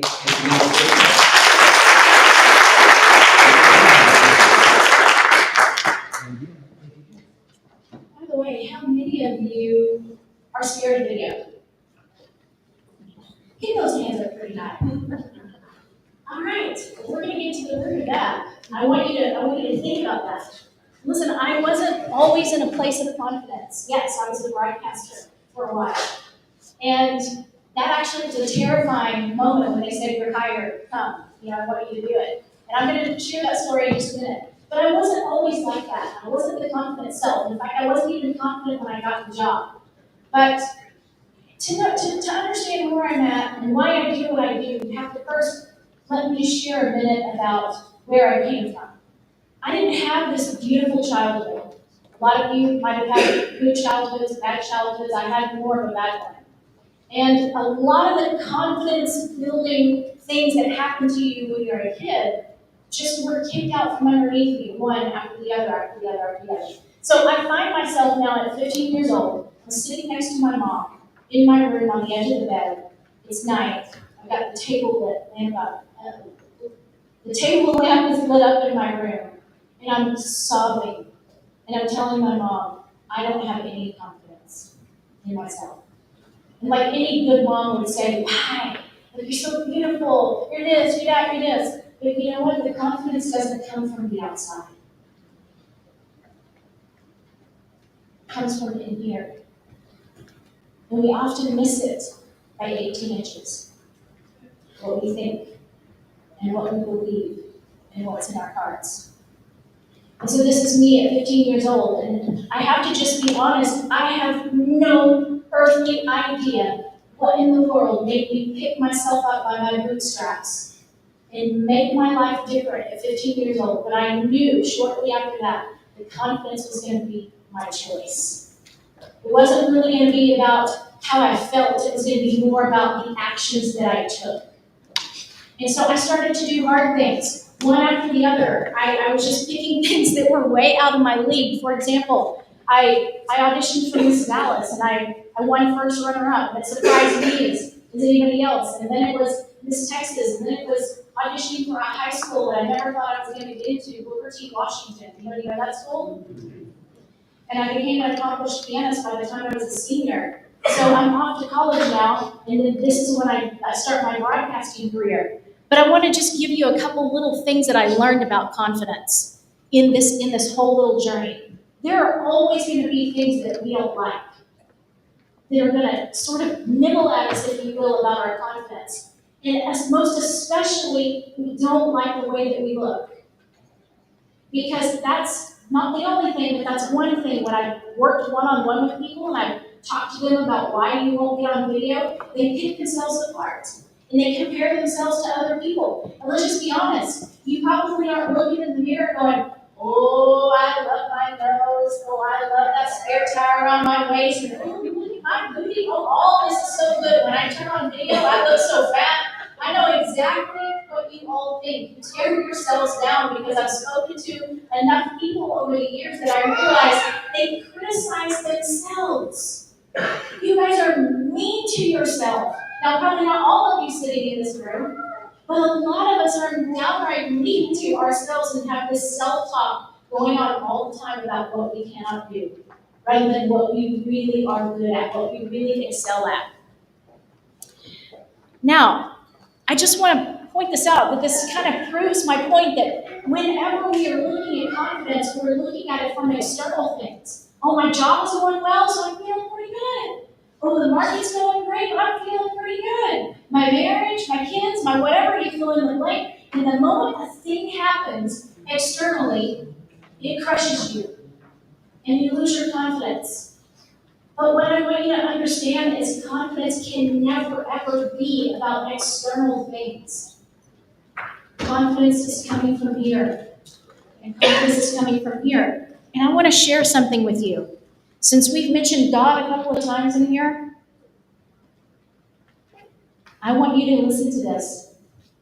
Blessed is the one who trusts in the Lord, because your confidence is found in Him. Amen. That's in Jeremiah. That's God's word to you, my friend. Your confidence is found in Him. He is your paycheck. He is your provider. He is not your judge. And so your trust in Him is where you find your confidence. Here's 3 things I want to point out today about finding self-confidence in the storm and how authenticity is going to win every single time. Number 1, Tom has already touched on this morning. Don, Chrissy, I knew God was going to do this. I knew He was going to thread all of our speeches together, and not one of us knew exactly everything that the other person was going to say. And I'm finding a common theme here. Your self-talk matters the most. Self-talk matters the most. Somebody asked me one time, who is your greatest influence? So I'm going to ask you the same question. Who is your greatest influence? Think about it. When she asked me this question, I had my answer. And I told her my answer. And she said, actually, you. You are your greatest influence. I never thought about that before. And she said, because what you think about all day long in your head is affecting you and how you feel about yourself. You are your greatest influence. Instead of us thinking about this market is so slow, and maybe we feel a little bit uncomfortable and not confident about where we are in our businesses right now, instead of you thinking about this market is so slow, what if you did one little mindset shift and you thought about it this way? How can I create opportunity today? How can I create opportunity today? You know, when I met Don, I was helping Jordan Estes run World Producers Magazine in Lansdowne, Idaho. And I had the privilege of interviewing over 800 top 1% to 2% realtors in the DFW Metroplex. And I did that in a 2.5-year time span, one-on-one. How amazing, how much things do you think you will learn interviewing or having coffee with over 800 people in 2.5 years? I met this one man who forever changed me. People often ask me, is there like one standout person? Yes, there was. This man walks into our interview. He's a top 1%er. I find out as he's reading me his testimony on his phone because he barely speaks English. He's from Nepal. He lives in the United States less than 2 years.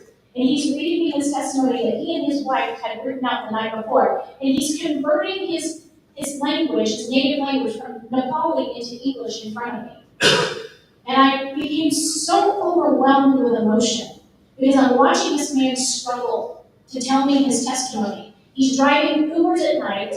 He's coming home and sleeping 1 hour in the morning and then doing real estate during the day. And got himself into the top 1%, barely speaking English.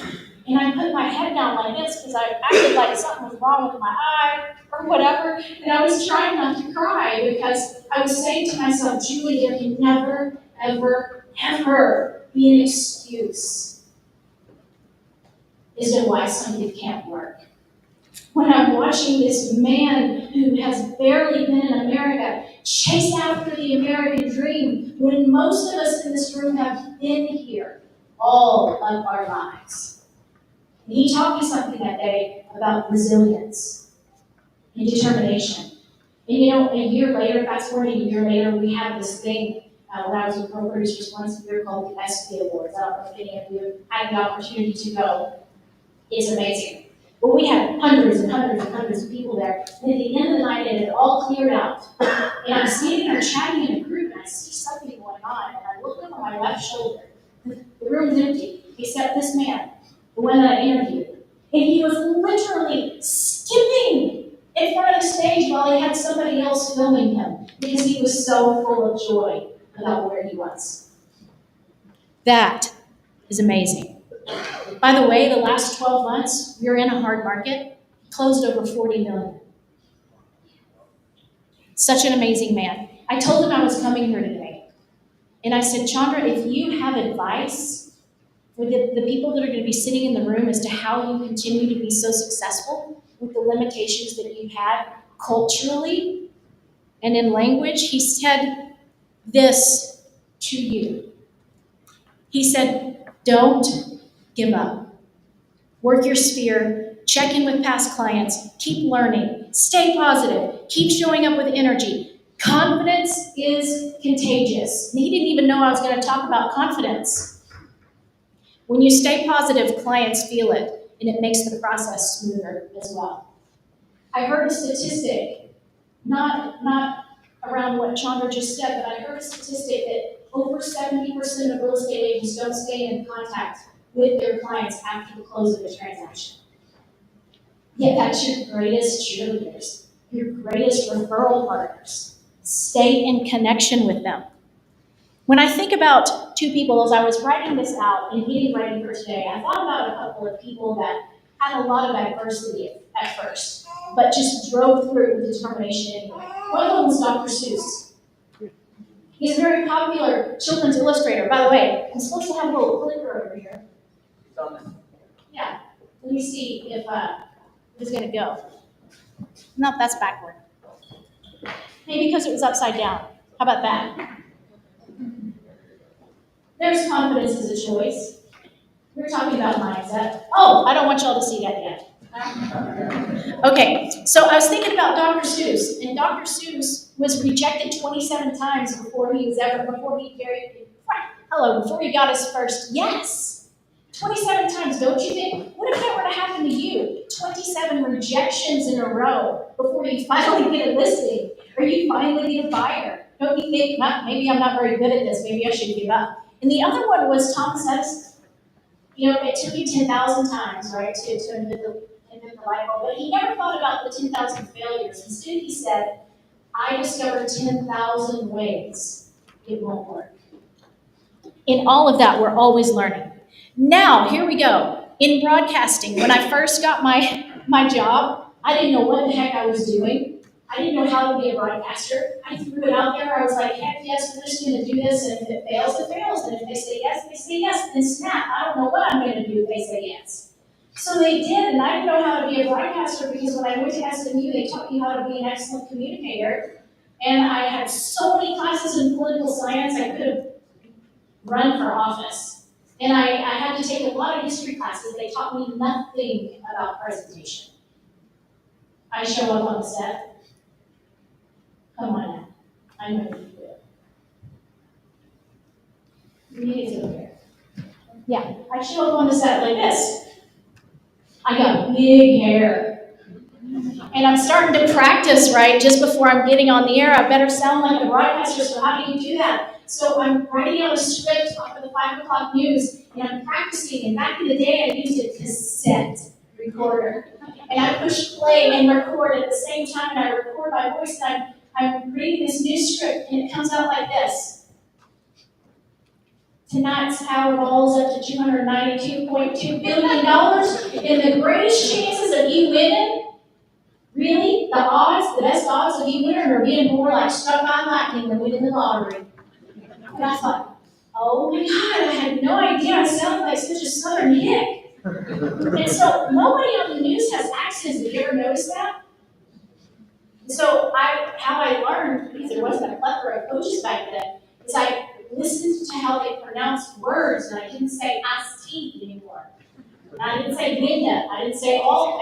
I had to learn how to say window. Not window. We can't do window and news. No, we can't. So I had to learn. Now listen, I had no self-confidence. I'm showing up in this, what? You can't tell that the sleeves are see-through like little gauzy things, but the big hair and the southern drawn, I had to work at it. My friends, I had to learn in front of thousands of people. You, my friend, can make a video and hit delete if you don't like it. You have all the power in your fingertips. Now, the other thing that I want to talk to you about is authenticity matters. People aren't necessarily going to hire the most top producer. They're going to hire the person that they like and the person that they trust. And you have an opportunity to talk to thousands of people every day on social media and not realize you're talking to thousands of people, but you are. And it works. I can promise you it works. I know some of you don't like social media, don't want to do social media, but are you willing to do whatever it takes in order to be successful in the market that we're in today? And it matters if you show up, people see you. I walked into a room doing a sales presentation just a couple of months ago, and I said, hi, my name is Julie Altimus. I was introducing myself, and she says, I know who you are. And I thought, oh my God, what did I do? And she said, I see you on social media all the time. I always see your videos. And I thought, wow. Like, wow. Because I don't necessarily have a lot of people come up to me and say things, but when they do, they do. And I was so glad. I just felt so blessed by that. So trust always out there or with your sphere of influence is going to come from authenticity. People are going to know whether you're being authentic or you're not being authentic. And if you remain intentional and authentic, this is when leadership truly happens. Because they're liking you, they're knowing, they're getting to know you, they're getting to trust you, and you're building relationship with them through your authenticity. You know, I did a video. I'm not gonna go down a rabbit hole here, but I did a video, like a little commentary on the Charlie Kirk thing the other day, and I did it with tears. You know how many times I thought about taking that video down? Because it's the only time on social media I was never smiling. And so often, I can't even tell you, probably 50 times I've thought about, I should delete that. I should delete it. I should delete it because I don't want to show up sad. I want to be positive and stay positive. And someone approached me yesterday and said, I saw your video. I didn't know which one he was talking about at first because I put quite a few out there. And then it became evident after he started to speak. And he said, thank you for being authentic. Thank you for sharing your heart. Not everybody is going to agree with you, not everybody is going to like you, but everybody is going to appreciate your authenticity. You know, whenever I have coached people one-on-one, and I get down to the bottom of their fears really quick, like we don't pansy around. I'm digging in there, I'm asking questions, I'm doing like a whole sculpt thing right in your heart, trying to figure out what is the fear that's holding you back. You know what the number one fear is? Anybody want to guess? What the number one fear is after I've coached probably hundreds of people now about being confident on camera. What's the number one fear? Y'all throw it out. What other people think, being judged by others. Comments. You know the whole thing about comments? Delete. If you don't like it, delete. If you like the activity that's happening under your feet, then great. But if you don't like it, delete. You have all the power in your little bitty finger. So really, there should be no fear at all, right? None. And so the fear of criticism. In fact, there was a police officer, now turned real estate agent, who was sitting in my workshop one day. And so we went around the room, and this is a 3-hour workshop, by the way. And at the end, we were like, okay, are you ready to do it? We're going to practice. We're going to do some things. We're going to put this in action. What's your plan? And he said to me, I am never going to post on social media, ever. And I was like, you just sat in a 3-hour workshop. You know, why did you say that? He said, because all my fellow colleagues in the police station are going to make fun of me. And he wasn't willing to do it. And he's still not on there. What a shame. We can't be so afraid of what other people are going to think about us that it stops us from showing up. We are playing too small, my friends, when we are so worried about what everybody else thinks. Who cares? Right? Who cares? Here's some final thoughts. And I have to say that I had to learn this and embrace it myself, walking through confidence phases. Because I've had things happen in my life that have knocked me off of my seat a few times. And I know that we all say that you should have confidence, but nobody ever tells you how. I can share with you what I did. One time I was just like really taken off my seat. And I had to write out 2 pages of declarations. It took 2 pages because that's how many things I didn't believe about myself anymore. It took me 2 years to believe all 2 pages. I said them every single day when I was on the military until I began to believe them. And I began to check them off one at a time, one at a time, one at a time, because I was picking myself up by my bootstraps all over again and starting over. We already talked about that, and we talked about that. Pause and reflect would be a good one. So we're going to wrap it up here today. If I were to look at your social media today, would I find authenticity? How would I find you? How are you showing up? Because if you're not showing up at all because you're scared of what other people are going to think, I hope that you will make that decision today and say, enough is enough. I don't care what anybody else thinks. I'm going to show up. I'm going to show up for my family, for myself, for my life. I'm going to stop playing too small, and I'm going to decide, because remember I said confidence is a choice. I'm going to decide that I have confidence today. Whether you do or you don't, in the action that you take today, your feelings will follow. I promise you. So I want to do this one thing right here. I want you to stand up, please.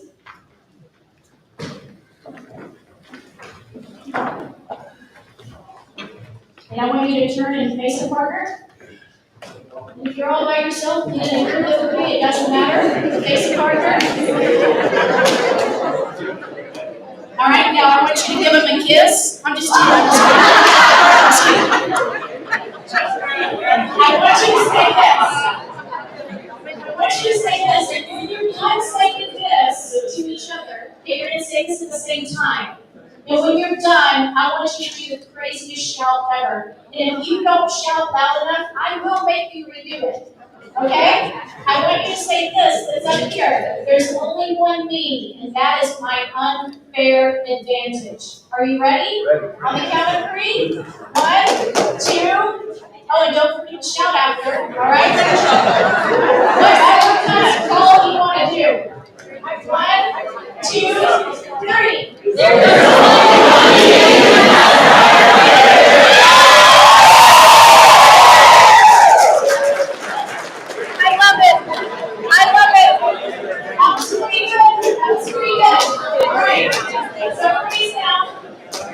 This is your challenge. I'm not going to leave the stage without giving you a challenge. Are you ready? I want you to make a 60-second video in the next 24 hours. And I want you to send it to your former clients with no selling. No think of me as a referral, no giving them value, although I always want you to pay value. None of that. I want you to touch them, and I want you to make a generic video, but I want you to make it personal like this. Hey there, my friend, or hey you, I just wanted you to know that I was thinking of you today. Just wondered how the house was going, how your family is, whatever it is you want to say. I don't want to give you words. But at the end of it, I just want you to know that I value you and I'm thinking about you today. That's it. Why? Because we don't have to be selling all the time. It's more important that we're connecting and we're showing up with our authentic self. Can I get an amen? Amen. Woo!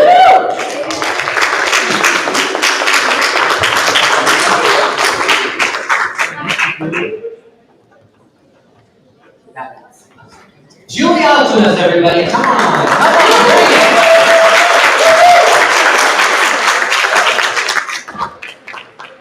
Confidence, guys, confidence. You got to have confidence in yourself. By the way, I'm going to put that up so that you can do that. I'm good. That's all right. I'm going to put it up for Julie, please. That's a freebie. Camera confidence tips, freebie. And then here's where to find her. Jennifer's already been connecting with her and doing all the stuff. She's been searching. Yeah, she's been stalking you for the last 10 minutes. All right, you got that? Nope. Okay, I'm going back. Okay, we're going to let you guys have one last shot. She deserves it. Come on, grab it. I love some of the smart ones that you're not going through the head. You just turn around and go, I'm going to do it there. I love the screens on all sides.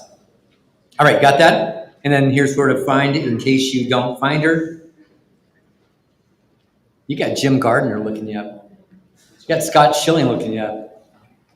I'm telling you, you got some big folks following you. All right, so let's make our journey into the next section here. How are you doing so far? How are we doing with this whole program? Pretty good or really good? Really good. How many of you already feel better about where you are in your world, in your life, in the market? How many feel better than you did when you walked in here this morning? Yeah.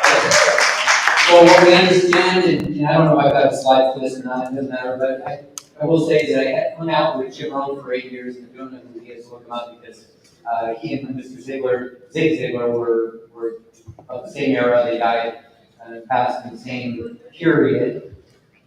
And they both left legacy that's unbelievable. And Jim said it's not what happens that determines the quality of your life. It's not the market.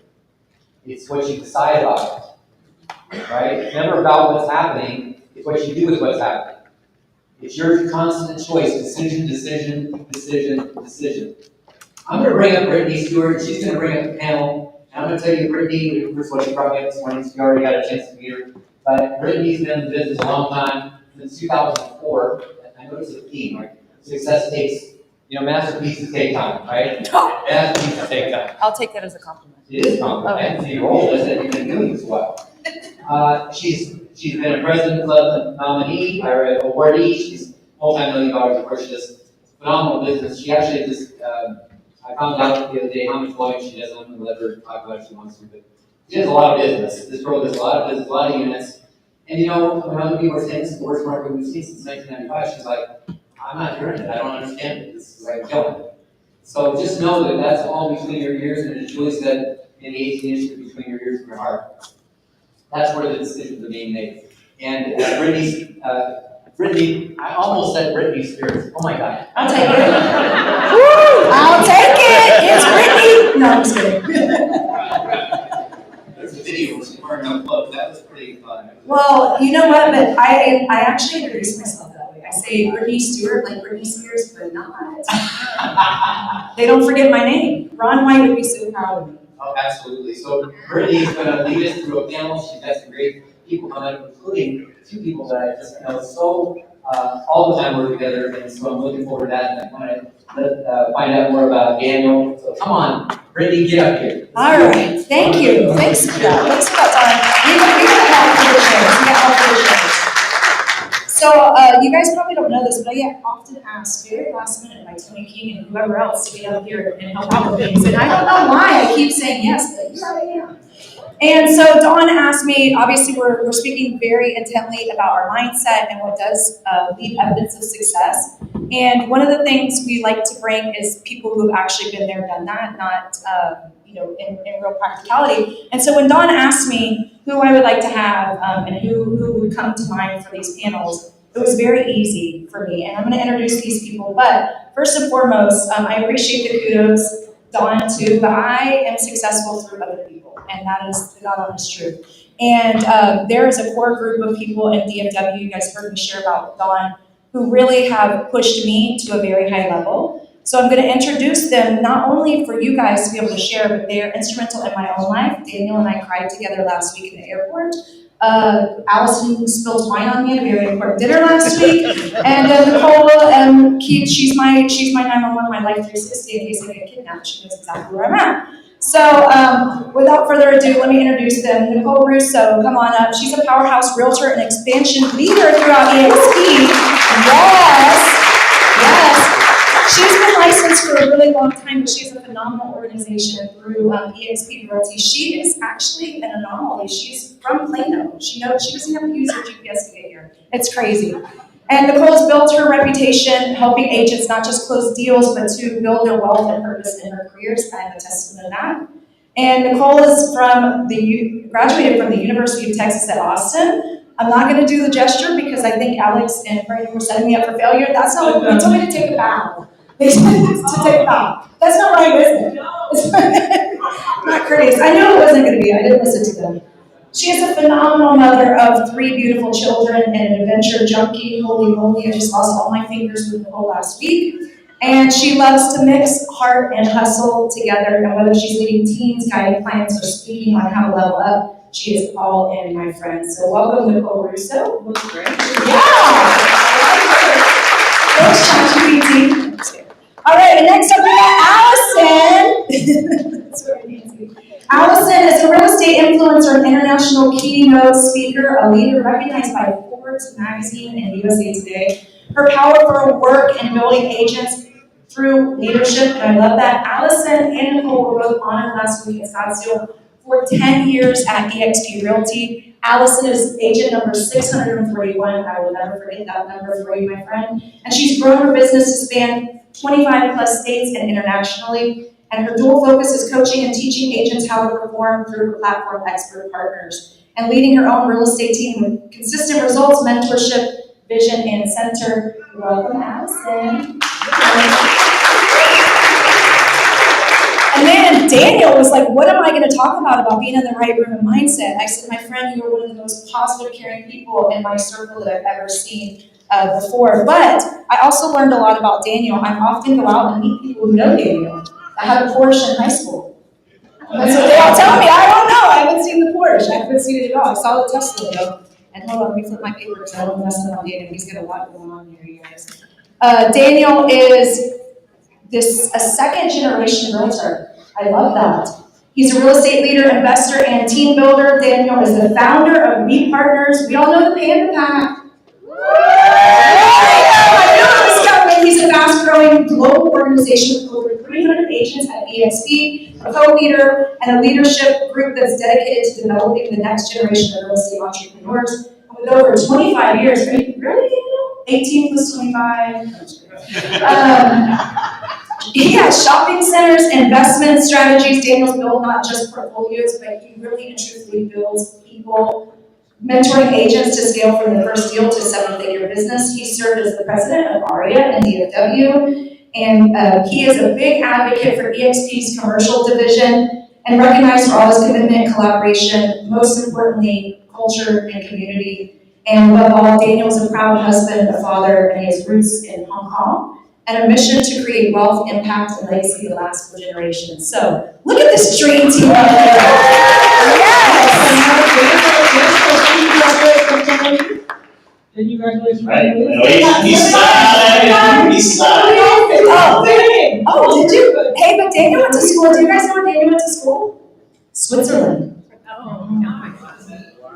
Right? You guys are awesome. See, that's what I thought. I mean, this is the camera guy. And Daniel is also my personal photographer. I love doing this. I wouldn't have any social media. I told him my pictures look why did my face look so big? Is it my haircut? He said, I'm sorry, I used a wide lens. I said, well, don't use that again. Not on my clock, Daniel, not on my clock. Well, awesome. Well, I thank you guys for being here, but one of the things I want to share and take everybody through today is talking about, first off, self-love, and then growth, collaboration, expansion, and then your future self. So I'm gonna ask you guys some questions. Don't fight over the mics. Does everybody have a mic? Okay, perfect. But we'd love for you guys to share tidbits. And listen, we've talked a lot about confidence. We talked about a lot of fun things, but I want you guys to be authentic, the nitty gritty, and get down to it. So without further ado, what would you guys say in terms of self-love? What are some practices that you're doing right now that really check yourself to love on yourself? Make sure that you show up as your full person. I guess I'll go first. When I think about self-love, has anybody ever listened to Matthew Hussey? Anybody know him? He's the cute little guy with the British accent. You see him on Reels. You can look him up. When you leave here, look him up. He has this awesome reel. He was on the Drew Barrymore show, I think. And he was talking all about self-love, and he said, imagine if you were given a human at the beginning of your life, and your sole job was to take care of that human. And he goes on to kind of talk about, a lot of us don't realize that that's our job. You know, we're raised by our parents, and then we get out in the world, and we kind of expect that somebody else is going to then take care of us, only to not remember that we are our own human. And if we remembered that, how would we treat ourselves? We probably wouldn't talk to ourselves a certain way. We probably wouldn't surround ourselves with toxic individuals who treated us certain ways, right? And he really talks about that. Loving yourself is like an action. You don't even have to like yourself to love yourself. It's actually you like yourself from doing the things that you're maybe scared to do, from the things that you succeed at in life. But liking yourself is kind of an emotion that you feel. Loving yourself is an approach. And that hit me hard. So I always wake up in the morning and ask myself, what can I do to take care of my human? I love that. Yeah, look him up. He's awesome. Awesome. Anybody else have any thoughts on that? Yeah, I mean, I think really recognizing that your value, my value isn't tied to performance or accomplishing things, doing things, and so taking time out to, listen to a podcast. I listen to a lot of things, listen to books, make sure that I'm around people who reflect myself back to me in ways that, when you're around people who love themselves, and you, if you're not feeling good, you put, phone a friend that makes you feel good, that reflects you back to you. So those are things that I do to make sure that I'm checking in and taking care of me. Yeah, I guess, there was a conference we had at eXp, I think in Orlando, and I led the speaking, and thinking about just being that one in your family, being that one And it really hit me hard, and just thinking like, how can I, go to the question of self-love, what do I do? You have to take the time to take a break. For us that are givers, I mean, we give so much to our teams, and as a leader, sometimes we figure it out ourselves. And that's not good, because we want, and sometimes we think it's selfish, I'm taking care of myself. We talked about this before.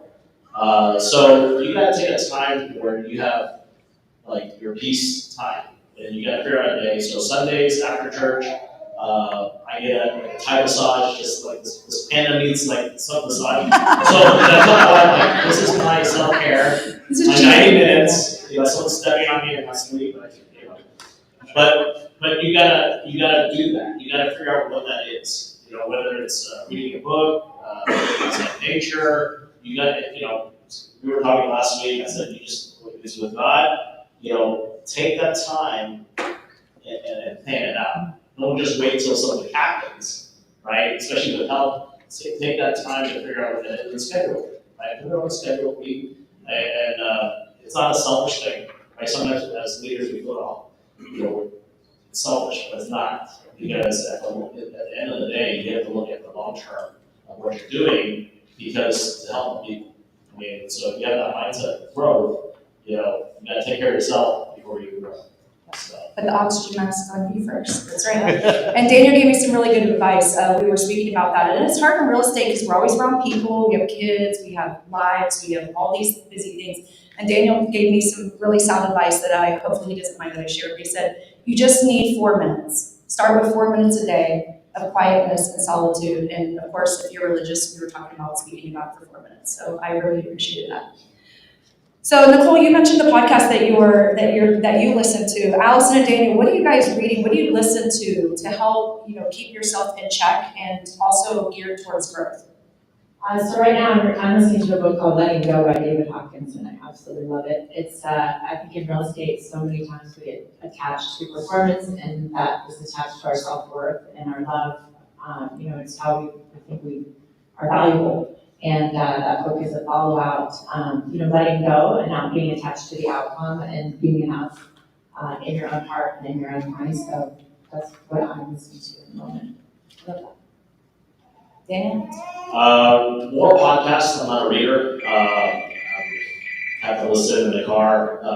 Tina, if you're watching this live stream, she gave me a book. She is. Yes. she gave me a book from is it Brian Bouchard? Mm-hmm. And so Brandon Bouchard, and just listening to him, that kind of got me on the podcast. And Glenn Sanford, our founder of the company of eXp, also he has a podcast. So just making sure that when you have the time in the car, you're not doing anything, use that time, right? And at night, sometimes I'll put it on, and just having that constantly going and improving yourself, figuring out what that is. Because if you're not listening, you're not improving, you're not learning new things, guess what? You're just kind of stagnant, right? And what happens when you're stagnant? There's no growth. So in order to grow, just make sure you're listening to the right things. And with these great coaches that we have access for free. So. Yeah, I like how Nicole said about the baby child. I tell my kids all the time, garbage in, garbage out. Yeah. So what are you really listening to? What are you absorbing? And I know we're gonna eventually get to like who you surround yourself with matters, but I'm so fortunate. I'm at this place in my life where I'm exchanging good podcast episodes with the people in my life. Like we had a topic come up and I was like, guys, I just listened to an amazing podcast about this. Share the podcast. And my friends actually listen to the podcast that I share with them. Or Alice and I will be talking about something and all of a sudden she shares with me like the whole ChatGPT dialogue of her and ChatGPT about a topic that has to do with me. And it's like, surround yourself with people who are going to level you up and are listening or looking up or reading content that will also help you and have conversations around that stuff, 2 books that I'm listening, I don't really read, I listen. But every time somebody that I admire mentions a book, I download it on Audible. So we were just in Phoenix and Leo mentioned Getting Stuff Done. I think that's the name of it, Getting Stuff Done by David somebody. But amazing, practical, tactical book about what you do when an idea comes your way, how you file it, to come back to later and decide how you tackle that, add it to your to-do list, and actually getting stuff done. So Leo, I mean, if you guys know who he is, even if you're not with eXp, I mean, he's an amazing leader. And anytime he says read something, I'm gonna read it, I'll listen to it. We were on a Zoom recently with one of my other mentors, Gene Frederick, and he mentioned this book, which is super applicable to what we're gonna talk about today.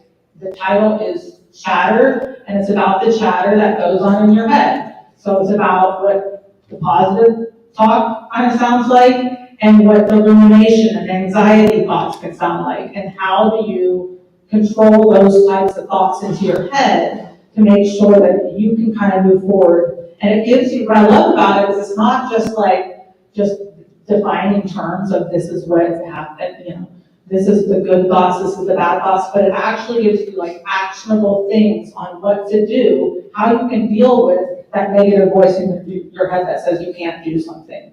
And it gives you practical things to go forward. So those are 2 books I'm digging into right now. I love that. And you were speaking about the room and that you're in. So particularly, who are you guys and how are you getting in those rooms of people that will influence you to grow you and towards collaboration upward? I think, well, one thing I can say with the company that we're with, it's fairly easy to be in those rooms and to remember that how important it is. If you're around people that play small, you tend to shrink. And when you are around people that have self-love and are here to serve and serve, the industry and the people they're around, then you also, again, it goes back to being a mirror of yourself. So I think it's just showing up, coming to learn if the room is bigger than you, to learn and to be of value, and to connect in an authentic way is the most important thing. And I think getting yourself in rooms that you feel uncomfortable, that you feel like maybe you don't deserve a spot in there, really helps you to grow. Yeah. What'd you say, Nicole? Been there. Yeah, absolutely. All right, so moving on for wealth and the power plays, what's one limiting belief that you guys have carried over in terms of successing? About whether it's your worth or saying like, I'm not known enough to be in that room. How do you get past that mindset and that mentality? I have an example. Last year, I was invited to speak on a panel at eXp, and you guys, the lineup to the panel that I was on, we're talking the best of the best in the industry. Veronica Figueroa, Kurt Shewell, if you guys know these names, John Q. And I felt like the outcast. Like it was like, that Sesame Street, like, which one of these things is not like the other? I'm not like the other. And so, and it was a very vulnerable topic too. It was scripting. It was like it was called the script battle. Like I was gonna get on stage and do get out with these. There was actual boxing gloves and there was wrestling WWE out there. Yes, and so I really felt unqualified to be in the room. And then so I did a couple of things. The first thing I did was like I knew I was gonna be asked to do dialogue and script. So I was like, I better practice. So I was calling John, so you want to role play with me? So you want to role play? I was role playing with anybody that got in my presence for the 2 weeks, like leading up to this room that I was about to be in. So I came prepared. Like they weren't going to throw something at me that I couldn't swing back at in this room. So that was the first thing that I did. And the other thing that I did is I had to remember, what am I telling myself? And I had to remember, it's almost like you have to remember who the F I am. Like, wait a second, I've had more conversations with this type of script and dialogue than I think almost anybody, and I forgot that. Even these big players probably haven't had as many conversations that I had, so I had to just remind myself, actually, if you didn't belong, you probably wouldn't have been passed. You know what I'm saying? Yeah. So there's just, it's about redefining it, but also I do believe in, if you don't feel qualified, what can you do to more qualify yourself? So that's what I was saying. And you crushed it. Thank you. She did awesome. She did. I think your order says so. It's not in my word. No, I'm not. I'm saying your size speaks for itself. Oh, okay. Yeah. Oh, Your success speaks there for I itself. go again. I'm doing and telling myself I'm not. Daniel or Allison, do you guys have any? Yeah, I mean, also, went to a film conference 4 years ago, and I realized, everyone has the opportunity. when you're in a platform, when I was a broker owner, I had 2 franchises before. The brokers all got together, the agents were in their own little room. But when you come to a room where everyone has the same opportunity, and we all own this together, it changes everything. And when I thought I had everything, and then I realized there was more out there, and you tell yourself like, I'm gonna speak at a Bill Conference one day. And I did speak. I spoke in Boston this year. And then eXp Con, I also spoke last year too. And guess what? I said I'll be on stage with Brett. Guess what? I was on stage with Brett on a panel. And you have to tell yourself, you have to want it, right? I told myself 4 years ago I want it, and I told myself, 6 months into a platform, I said we're gonna grow internationally. That's what we did, and we're still doing it, right? And then of course, a lot of updates have been happening this year, and it's just been amazing. And you can never imagine that that's even better now. But back then, you would think it would be hard, but it's not. It's your belief. So just whatever room you're in, make sure that you're in the right room. And if you're not in the right room, change the room. That's not how we look at it. And don't be in a small room, because big things happen at bigger events. Yeah, Bigger rooms. So. And I'll put an exclamation point on that. I think you asked about, how do you deal with the limiting beliefs? I think that's attached to the fact that you might need to perform or do something or say something or be something in order to be enough. And the fact is, just showing up and being present and being yourself is enough. And when you remember that, then you don't have a fear in the room. It's not even about anything except for what's in your head and those noisy messages.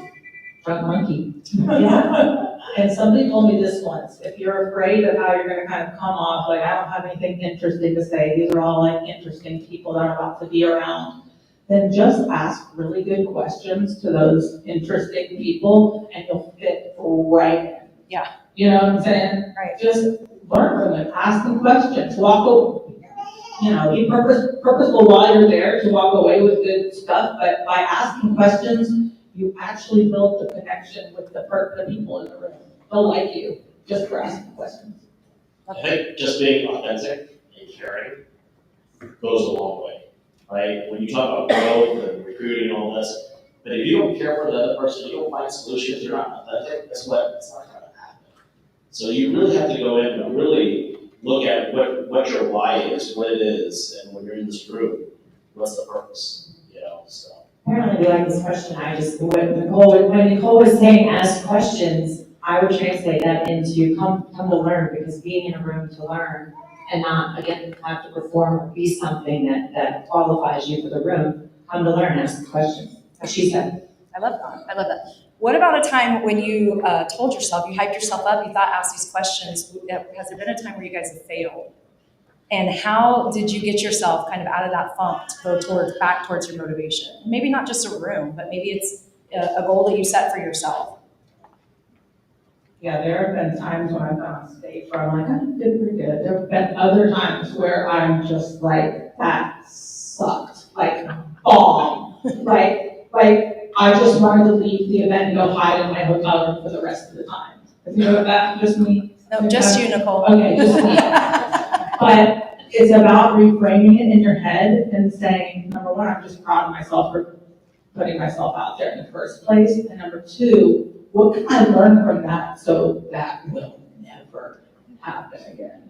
And so in that way, it's become a healthy thing. You just reframe of, oh, I needed to be a lot more prepared for that, or whatever it was. And so that's my example. I'm sure there are lots of other ones, like sales calls that I've made, that you get off and you're like, you want to hang up that phone immediately because you know you're just failing immensely and you're just like, let me get off. But again, it's just like, okay, next, you just have to be able to hit that reset button and say, that doesn't define me, that's not gonna be the next one. Maybe I got rejected there, but if I can just find the courage to get to the next one and get a win, the whole day will be saved, right? So I think it's about reframing things as learning experiences and part of the process. I've learned through time not to be obsessed with outcomes, not to be obsessed with whether or not I bombed or succeeded, but just to be obsessed with the process and fall in love with the process. And I think reframing it in that way has helped a lot too. I would also say when you're feeling down and you feel like you flopped or failed or lost a sale or a listing appointment or whatever, it's important to go to self-care. And whether that's, calling a friend, we talk about proximity is power, but proximity with people that believe in you and that reflect you and know you, call that friend, go for a walk, get a panda Thai massage, right? That's why I've heard that comes in my head. Yeah. Is that a Thai massage? It is a Thai massage. He's not Thai, but he gets a Thai massage. Panda massage. Oh, okay, this is G-rated. This is G-rated. Allison, something that I asked you to speak of that really, really hit. Allison left me on a stranded island without music, and that is like my personal torture. But when I came back to joke with Allison, because we're friendly, about how upset I was that she literally left me on a deserted island by myself with no music, she said something, and I just would love for you to share with them what you said. I hope you remember. Can you? Well, I thought it was one or two things, but it's the Ho'oponopono, you can talk. Ho'oponopono, yeah, I can't do that. It's a Hawaiian saying, and it's if you guys have been to Tony Robbins, where I got it, and it's so powerful.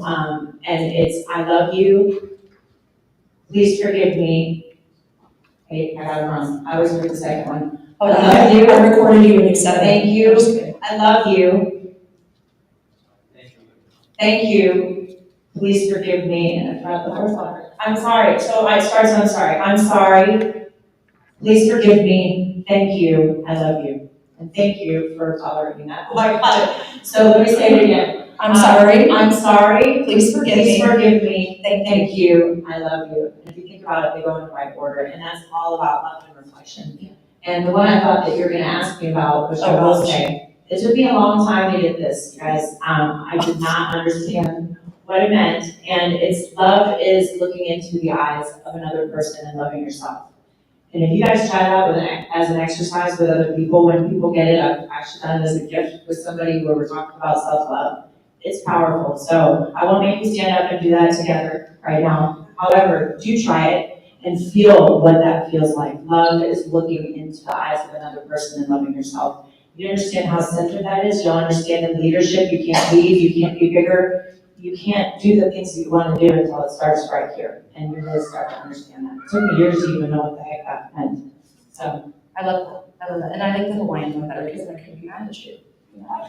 But imagine if we told ourselves that too. I threw that, she was so pissed.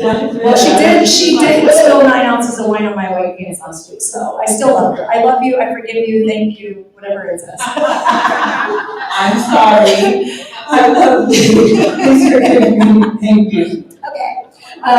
No, we're joking, but I think that it has a lot to do with the way that you grow is by being open, not only and kind to others, but also to yourself. So I love that. And one of the things I want to leave you guys with is how do you gauge when something happens? I think one of the good thresholds is, will my future self appreciate this? Will my future self love this? And that's a really good threshold to judge what we are participating in and what we're not, especially when it comes to self-talk. So I love that.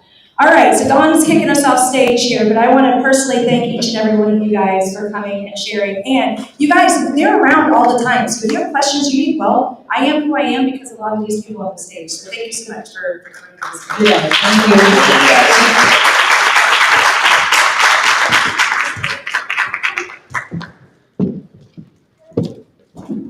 you. Our panel on self-love.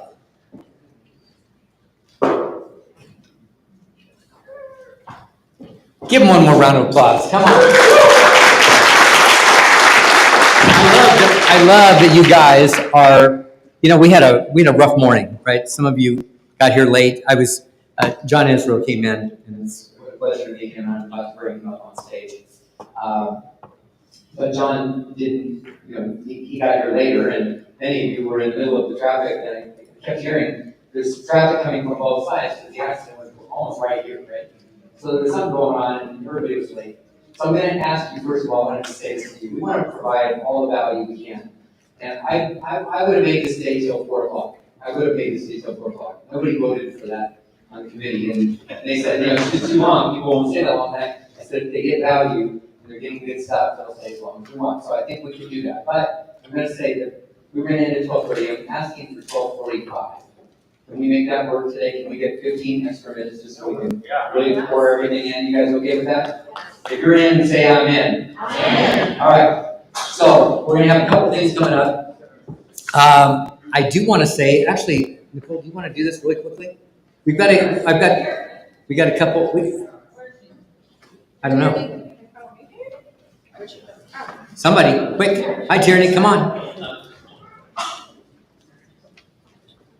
And I want to bring up somebody else who's been here. And by the way, if you enjoyed the bagels as much as I enjoyed the bagels, you got to thank our friends over at Inspect 360. So our friends at Inspect 360 are at the back. I'm going to bring Eli up in a few minutes. Come on, Tierney. What is his name? We need like a 45-second thing on my part. All right, guys, if you've ever been to Mission Arlington, you'll know that this will be a great event. They give back to the community in so many ways. They provide services for free, medical, dental. They give away things at Christmas time to people who can't afford to get gifts. So it's a great place. We're all gonna meet up. We're gonna have t-shirts October 7th. What's our time? Oh, that's your phone. I'll give the time. I'll give it to us so I can remember what the time is. I think it's 10 to 1. But if And they then- go to that, we'll find out. Yeah, if you go to expntx.com, you can get the link. It's 10 to 1. Oh, 9 to 1. 9 to 1. So it's in Arlington, right by UTA. Amazing place, so hope to see you guys there.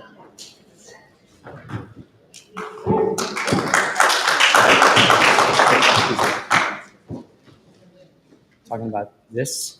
All Talking right. about this. Okay. Bill, are you talking about the, okay.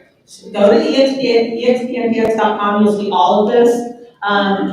But we have Finish Strong in October. It's gonna be right here in the same room, October 29th. So we wanna make sure you guys come to that. You guys know we always have codes where you can come to this at no cost to you. We want you to bring guests. We wanna finish this year strong. We started, how many of y'all were in the room in January for our Game On event?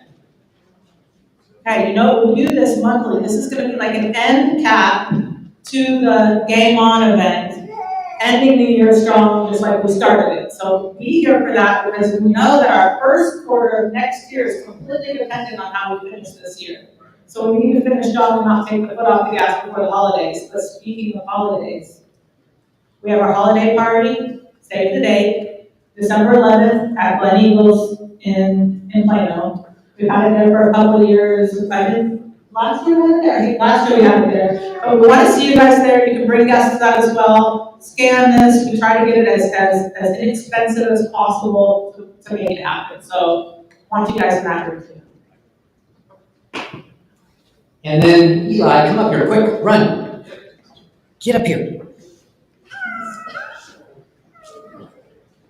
Eli is with Inspect 360 and my friend Lance Donahue are down back here.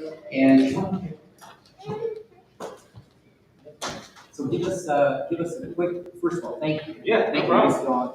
Give him a big thank you. How you doing today? I'm Eli, I'm the general manager with Inspect 360 and now Enviro 360. We're your full service home commercial and now mold inspection company. Love them all. We've trained up a really good group of inspectors. None of them are new, they're all experienced, and our main goal is to help you move seamlessly through the next part of your transaction. Not to add any friction, we know how home inspections can be, so we want to be able to explain everything to a way that your client can understand it, and our reports you get them same day. We can't get them to you that day, we get them first thing in the morning, but our goal is same day, so give us a call, and thank you so much for having us. Thank you for being here. Awesome. Thank you. All right, before I bring up John Israel, and honestly, I gotta say, it was honored to have Tom here. This was like a major bonus that we got John Israel. John is what you might call a major role in doing some really big things right now. I want to reflect before we leave. I want to reflect on two things. One is, it's been said all day long from different ways. We become the people we're around. We become the people we're influenced by. We become the people that we're around the most. Say it however you want to say it. What I know is that being in the right rooms is always important, and for most of us, we're not willing to put ourselves out there to ask to be in the right rooms. Right? If there's something going on, you want to be in there, figure out a way to get in there. Okay? It's really important for you. Know that you're enough and you belong there. So whenever you see a room that is like, oh, I want to get in that room, if you're playing with a small group, you will play small. I just recognized I did a video last week. I was playing pickleball with some people that I don't even deserve to be on the court with these guys. They were slaughtering me when my game came up, and the next day I played, and guess what? I'm better. Because when you play with better people, you play golf with better people, tennis with better people, pickleball with better people, you play any life with bigger people. Our friend Chaz Wilson wrote a book called 5+1. It's a great book, by the way, on referral networking and all that. One of the things that I will tell you in there, he said, I was reading Andy Andrews, and I'm reading Jim Brown, and I'm reading these people. And he said, I call them, I find them, I find ways to get to them. And they take my calls. And they had lunch with me. And he said, what I realized is they became friends. And pretty soon the people that I was admiring became my social circle. And my life completely changed, because when you get in those kinds of rooms, your life adjusts and changes with it. So I just really want you to get that. And this whole thing that Jim said is, you become the people that you're around the most. I believe that you guys have got to honor yourselves enough to get in the right rooms. Quit playing small. Proximity is power. I'm going to skip this little section here because I really want to get to John, and we did start behind, and I want to make sure we make up for it. And John, if we're done in time, I've got some things I want to drop on you guys. We'll have some truth bombs and some golden nuggets and all that stuff at the end, but I want John to get the chance to get in here. So when I met John, I met him through another close friend, and he said, you got to hear this guy. So I looked him up, and he's Mr. Thank You. First of all, Mr. Thank You. I love that. I'm a gratitude guy. Mr. Thank You. So here's what I would tell you about him. He turned a personal social experiment into a global movement known as Mr. Thank You. John Israel is an author, coach, keynote speaker, creator of the Mr. Thank You Project, which became a best-selling book and a TED Talk. And you got to see it. It's really, really good. His mission is to help professionals become irreplaceable, which is what he's talking about today. And I love the fact that when we come from a place of being that good, that I'm irreplaceable. He's been on the Good Morning America show, he's been on ABC News, Fox News, and he's worked with clients at Harvard University, from there to Salesforce, which means he's dealing with some really badass people. And they're all listening to what John has to say, and today you get a chance to do that too. John Israel, come on up here. Thank you, sir.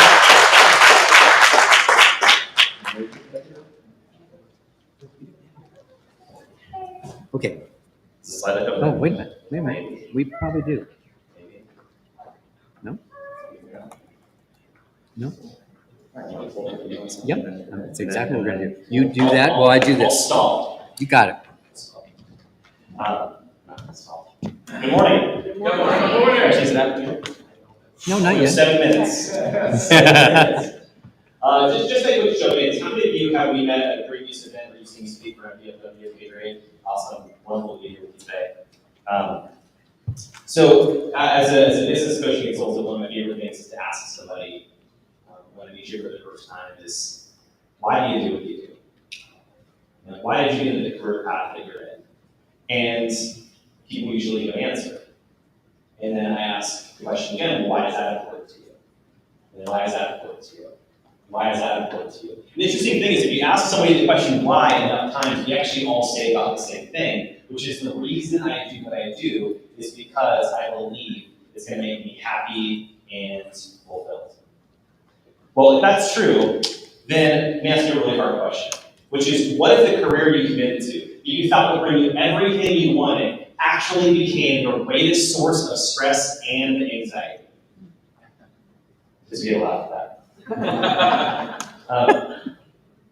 I come home from work one day, and my wife is sitting on her couch, and she's nursing our infant son in one hand, and handwriting a baby part of the other hand too, so people who supported her during her pregnancy. And I come in and do what I typically do at the end of my workday, which is complain. everything that's going wrong with the business. And I don't know how to tell you what happened next, but this was one of the most beautiful scenes that I had ever experienced. And I couldn't even appreciate it. Because I was so stressed and overwhelmed from my job, honestly, I had a hard time appreciating anything. And I don't know how to tell you what happened next, except for to say that I believe God spoke to my wife that day and said something that I'll never forget, which is, if you can't appreciate what you have now, who's to say you'll be any happier when you finally get what you say you want?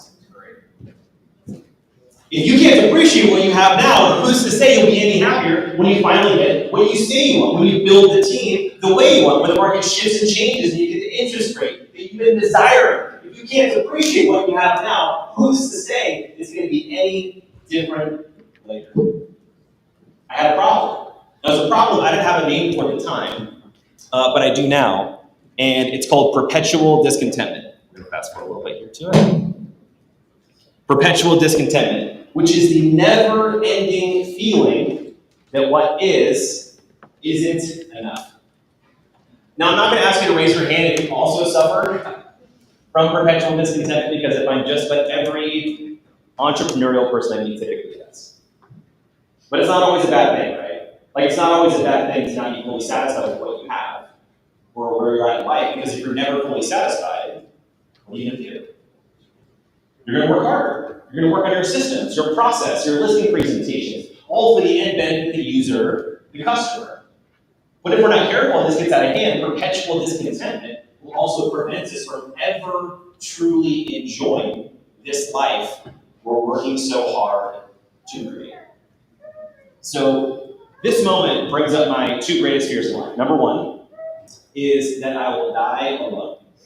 Because honestly, who wants to be married to a miserable growth who complains all the time? And two is that I might need to quit my job. Because it was causing so much stress in every other area of life that matters to me. I should know it was worth it.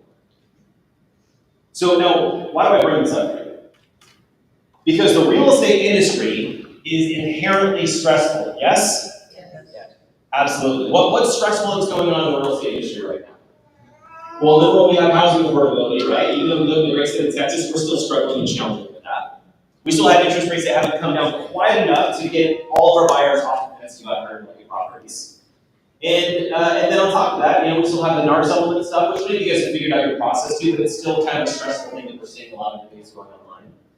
But fortunately, all of that just stays at work, right? When we come home, all the stress goes away, yes? Of course not, right? What happens when you get home? You have your family's needs, your spouse, maybe your children, you have those to take care of. Then we have political divisiveness causing families to no longer talk to each other because of somebody that they voted for or what they choose to believe. So if you're feeling an extended experience of stress, anxiety, and overwhelm now, more than you've ever experienced in your life, it doesn't make you crazy, it makes you normal. And so how do our stories connect? So what I did professionally and still do to this day is I run a company called Mr. Thank You. So what is Mr. Thank You? We are a strategic gifting company. So real estate teams, mortgage teams all over the country, we work with them to help them build a gifting strategy for how they love on and appreciate their most important relationships. So I am like a professional Santa Claus. Like it's a real job and that's what I do. But it's just like your business, which is inherently stressful, right? We have payroll, we have regulations, we have all sorts of things that we have to deal with. So my job is also inherently stressful, as most everyone's career is. And so the interesting thing, and I don't know if you guys can relate to this, but what I find that's so challenging being a small business owner is that the topic of today's message is called becoming irreplaceable. How do you create that uncommon loyalty with your clients, your team, and your VIPs or referral partners? And I don't know if you guys can relate to this, but what I find is as my business was starting to grow and I was getting more clients, it starts to just naturally become more challenging to stay in touch with everybody that I cared about. And then you keep doing this over and over, you're building a business, you're getting more successful, and then you look back and this next thing you know, you're driving through the neighborhood of a house that you sold and you notice another agent sign sitting in the front lawn of one of your clients. Like everybody in here knows the pain of losing an important relationship. And so arguably, I was in the industry, I was in the business of client retention, I was helping send out lists, but we were experiencing the same struggles as well. Because there's this tug of war that we have every single day in our business. Like, I know I need to be selling, I know I need to be getting deals closed, but I also know I'm supposed to be staying in touch with people, and I've got this tug of war of like, how do I be engaged with people when I'm also just trying to do my job? You guys feel that? It's pretty overwhelming at times. And so there was this irony of ironies that I realized that day, which is that I was the most ungrateful gratitude salesman on planet Earth. Which is a weird place to be. And so I hired a coach to start working with me. I believe in coaching, and it's a great place, great thing to have. Most of my coaches throughout my life are all about like the metrics, the numbers, the stats, all those things. I think that's important. But this guy was different. He asked me bigger questions. He said, John, what's your why? What's your vision? What do you want to be remembered for? What do you want to be remembered for? That's my question for you.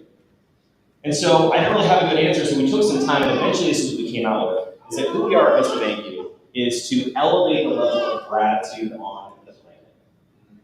And I remember coming up with that statement, I felt so proud of it, but then I got kicked in the gut pretty quickly when my coach shared with me this quote from Ralph Waldo Emerson. It's one of those quotes when you hear it, you can't unhear it. Here's how it goes. Excuse me, I cannot hear what you are saying because who you are speaks so loud. Now, what I love and simultaneously don't love about this quote is that it challenges us to be consistent with our words. It challenges us to not just say, hey, this is who I am, this is what I care about, but to prove it in our behavior. And the problem was if you went out and asked 100 people who knew John Israel and said, hey, what do you know about this guy? You might say some nice things like driven, successful. But you know what they would say? They wouldn't say grateful. They wouldn't say appreciative. And they certainly would not say happy to describe me. So then how can that be? How can I be this guy who says he's about elevating gratitude on the planet, but yet I don't embody it in my life at all? This is a great question for you. How does somebody know what you value without you ever having to tell them? And the answer is by how you show up every day. So my coach says, John, so this is really simple. What we need to do is help you find a habit, a routine, a ritual to live out this value of gratitude that you say matters to you. What's a moment or experience that you've seen gratitude in its purest form? And I thought about that moment all those months ago when I came home from work and I see my wife nursing our infant son in one hand and handwriting baby cards in the other hand as people who supported her during her pregnancy. I thought, well, what if I do that? Not the nursing part, but the handwriting card part. Like, what if I make a commitment to handwrite cards every single day for a year just to see what might happen to my life and my business? That became the genesis of what is now known as the Mr. Thank You Project. And here's how that broke down. So there were 4 rules to this Mr. Thank You Project, and here's how they worked. Number 1 is that I would commit to handwrite 5 thank you cards every single day for 365 consecutive days. Had to be handwritten, couldn't be a text or a video. Rule number 2 is I could, every day resets at 0. So what this means is I can't skip 3 days and write 20 cards in a day. Right? Because if it's a habit, you should do it every single day no matter what, right? Rule number 3 is that I could write a max of 3 cards for any one person. Now this is because I know myself and I make good things to write a card to. I might write the 75th thank you card to my mother, which who knows? Maybe she would appreciate that. But I also thought, if they kept going to the same people, they'd probably lose their impact and their significance. Now, the 4th rule is interesting. It's just around accountability. By the way, how many of you have ever dealt with a professional coach before? Like a real estate coach, life coach, business coach? Okay, quite a few. I think we should see more hands raised. I think it's the powerful thing to have. Because one of the things that a coach is there for is accountability. So he says, John, what happens if you miss a day? I thought I had a good answer. I said, okay, for every day that I miss, I will donate $100 to charity. Don't forget about that. He looks at me and says, add a 0. And I said, excuse me? you want me to donate $1,000 for every day that I miss writing my 5 cards? Does anyone else here think that's a little absurd, by the way? Well, see, he says, John, check this out. I don't want you to have to donate any money, but let me ask you this. How likely are you going to donate $100 or several $100 to charities this year anyways? I said, yeah, we kind of do that in the pilot process. So he says, okay, then you're giving yourself away out. If what's at stake every day is $1,000, how many days are you going to miss? I mean, what would you say in that scenario?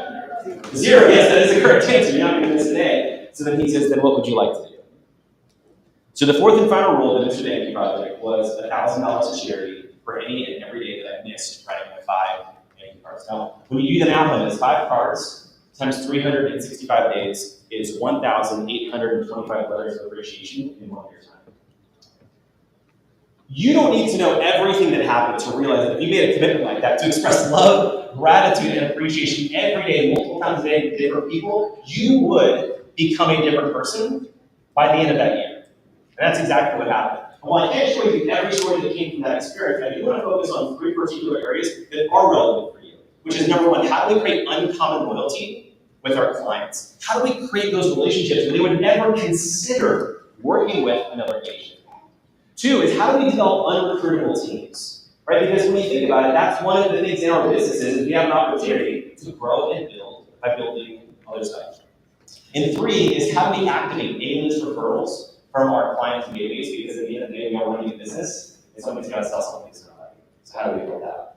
And what I didn't expect is that this project, while being very altruistic in nature, was actually going to become a masterclass in human connection and understanding what every person wants inside of a personal or professional relationship that lasts.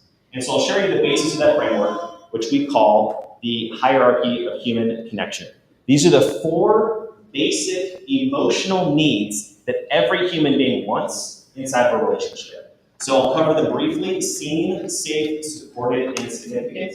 We have time to go through all 4 of them. You might get 2 or 3, but you're going to get a lot of value regardless of what you want. And if you forget, and if you fall asleep out for the next 30 minutes that I'm talking today, I'm going to summarize everything with 1 sentence, which is that great relationships aren't meant to be, they're made to be. Right? Great relationships aren't meant to be, they're made to be. There's something that you have as a participant in a relationship, especially if you're the person who's financially incentivized to have great quality relationships, it would make sense that you have systems for how you engage people and keep those relationships alive. That's what we're going to talk about today. So I'm going to fast forward a little bit and go to day 3 of the Mr. Banky project. So at this time, I lived in Southern California. We were actually moving to the Dallas-Fort Worth area. And when I was going to the airport one day, there's this interesting question people bring up. They say, wow, this sounds like a cool project, John, but who are you writing your cards to? I don't even know 1,825 people personally well enough that I might write a card to them. And that's a great question. What you would learn is being genuinely grateful every single day of your life is extremely hard. Because gratitude is not a natural state of being. Gratitude and happiness are distinct for a very specific reason. You do not need to teach a child how to be happy, but you do need to teach them how to be grateful. Now, why is that? Because we're born with something psychologically called a negativity bias. What is a negativity bias? It is a proneness to look for the problems, to look for the threats before we ever notice anything that is good or right. And it's actually built into our psychology from when we were cavemen and cavewomen. We lived in the jungle. We hear a growl behind a rock. We wouldn't think that it's a cute little kitty cat. We would think sabers and tigers. We would run away, and we would live to see another day. So we built this proneness to looking for it and to assuming the threats all around us. And you know what? It worked. It helped us survive for generations. So here we are, in modern day America, we don't really have to worry about saber-toothed tigers anymore, but yet we still have this proneness to noticing and looking for the threats and the problems all around us. And you guys know it's true, right? Because when you wake up in the morning, you open your phone, and what's the first thing you see? Here are the worst things that happened on planet Earth in the last 24 hours. Good luck at work. Don't bring any of this with you. But it's hard because we're so emotionally distraught when we see negative news, because we're prone to look for it. And I ask myself, well, why is that the case? Why are we still in this modern day world? We don't have to be so focused on what's threatening our lives, but yet we still look for it. And I think this is the reason why, which is that pessimism creates the illusion of safety. Pessimism creates the illusion of safety. We think that if I'm constantly focused on and looking for the problems and what's going on all around me, it's going to keep me safe. Well, there is truth to that, isn't there? But what's the other side of that coin? Is that it prevents you from seeing all the good and everybody showing up in a powerful way every single day right in front of you. So I'm at the airport, and I walk into my gate, and I see at the Chick-fil-A right by my gate is the pilots for my plane. And I think, who might appreciate today, it's gotta be the pilots. So I realize I have a problem, which is I don't know these guys. How do you make somebody that you don't even know you've never spent time with? Well, when I learned that, I couldn't tell you I was doing this at the time, but there was actually a framework that goes into writing someone a very genuine and authentic thank you card, like what I needed to know to be honest with what I wrote. And what I learned is that actually what it takes to do this with anybody is the same process that goes into engaging with a brand new buyer. It's the exact same process that goes into how do you connect with somebody at a deep level in a short period of time that you're considering onboarding to your team. We call this the rapid relatability formula, and here's how it goes. Story, significance, struggle. Instead of explaining it, I'm just going to demonstrate it. So I walk up to these pilots, and I say, hey, I never get to meet the pilots on my plane. Do you guys mind if I have a seat? They look at me and say, sure. So I sit down with these reluctant pilots, and the first question out of my mouth is, man, I'm so curious. I've never met the pilots on my plane. What's your story? How does somebody become a pilot? Here's the fascinating thing. When someone starts to tell you their story, inadvertently what they're starting to tell you is about their value system. They're actually telling you about why they made certain decisions in their life up to this point. That's a really valuable thing if you're learning how to connect with somebody or help them make decisions in their own lives. So they start telling me their story, which as little boys, they saw an airplane for the first time and they thought, that is awesome, I'm gonna do that. Then they get out of high school, they join the Air Force, they do that for a couple of terms, they get out of the Air Force, they're like, man, I love this, I'm gonna become a commercial airline pilot. So these guys are essentially living their childhood dream. And thought, you know, that's actually pretty cool. Second question, significance. What do you love about your job? What are you most excited about? You know, if you're connecting with somebody for the first time, it's important to ask them, hey, what are you most looking forward to? Like, what's important to you in selling this house? What are you looking forward to in moving companies? Like, what's important to you about that? Here's a great question, especially if you're a recruiter, which is, what are the top 3 goals for the next 5 years of your life? Because if somebody answers that question, they're essentially telling you how to frame what you're going to talk about to serve what they want most in their life.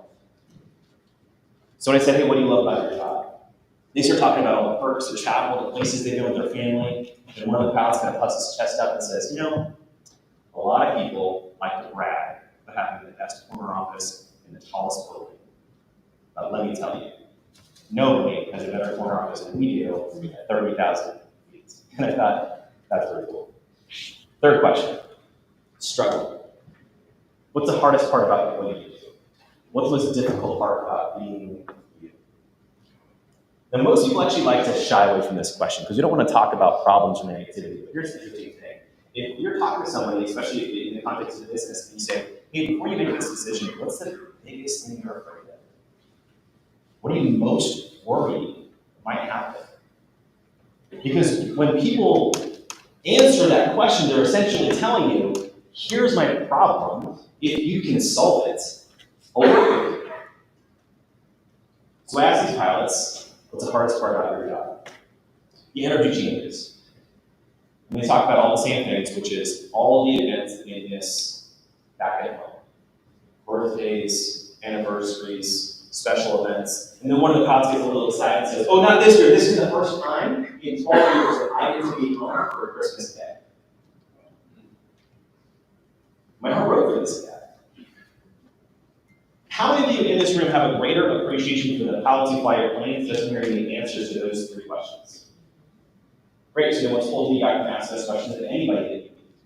Maybe here at the event, maybe later on today or Starbucks today. Because ultimately, how much does this cost? $0. It's just about being intentional with the time that you have with the people in front of you. So we board the plane, we take off, I'm sitting in my chair. I don't even have to think about it, but I lay my thank you cards out, and they basically wrote themselves. Here's what it said. Dear pilot, I'm sure it's strange to receive a thank you card from a passenger. But as I'm boarding the plane today, I'm thinking about how much I miss my family on this trip. And then I realized, this is what you do every day for your job. I can't imagine how many birthdays, anniversaries, or special events you sacrifice for your work. Not to mention the hundreds, if not thousands of hours you spend cockpit training for your job, because nobody becomes a pilot by accident. All of that has some bad weather, a slightly lumpy landing, and then have people complain about it. So whether you hear it enough or not, I just want to say thank you on behalf of myself and everybody on our flight. We'll look at the card. We're actually very similar cards because there's 2 pilots on the flight. We land in the next destination, so they're still in the cockpit, so I get to basically hand them their cards, and they accept them awkwardly, as most strangers do, when you hand them the thank you card. And then I jump on another plane to do the exact same thing with 2 additional pilots. Basically, 2 different flights, 4 different pilots, 4 different thank you cards. I don't normally do this, but at the time, I only had my business stationery with me, which has my name, cell phone number, and email physically printed on the card.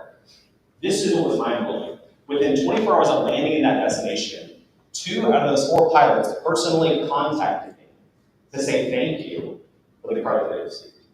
One went on to say, John, in my 20 years of flying, I have never received a thank you card from a passenger. And I thought, that's crazy. How is that even possible? These guys have such a big, significant, important job, and no one's even taking the time just to say thank you. I thought, geez, if that's the case with these guys, with such a big, important job, what about everybody else in their careers, in their relationships, in their marriages? There's a huge appreciation deficit in the world. So now how do you apply this in a business context? I think this is how it goes. We call this the appreciation principle, and here's how it goes, which is that curiosity is the precursor to appreciation. And appreciation is the birthplace of empathy. With empathy, we develop compassion. When we have compassion, we have the ability to literally connect with anyone. Why was Martin Luther King able to do what he did in the world? Why was Mother Teresa able to have the impact that she had? What did they have one of those people? They had compassion. Not because of what they could give, because they understood the purpose of their life was to be of the highest level service to their fellow man. And I think sometimes early in our careers we get this. We're excited to engage and just connect with somebody who's looking to buy a house.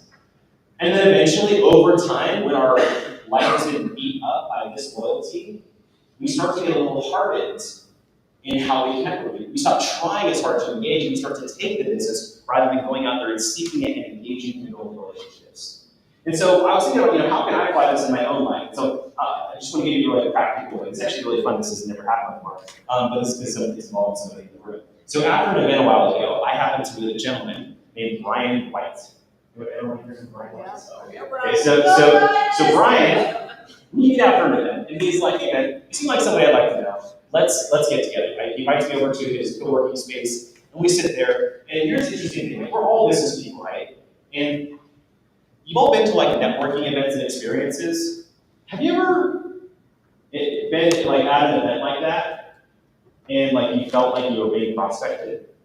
By the way, I'm not talking about Brian. I'm saying, and I guess you felt that. You've been at an event, and you can tell there's a moment when it's pretty clear you're not somebody's prospect, and they start to dart their eyes around, looking around the room. Doesn't that feel disgusting? And you're I didn't feel that at all with Brian, which was very unique.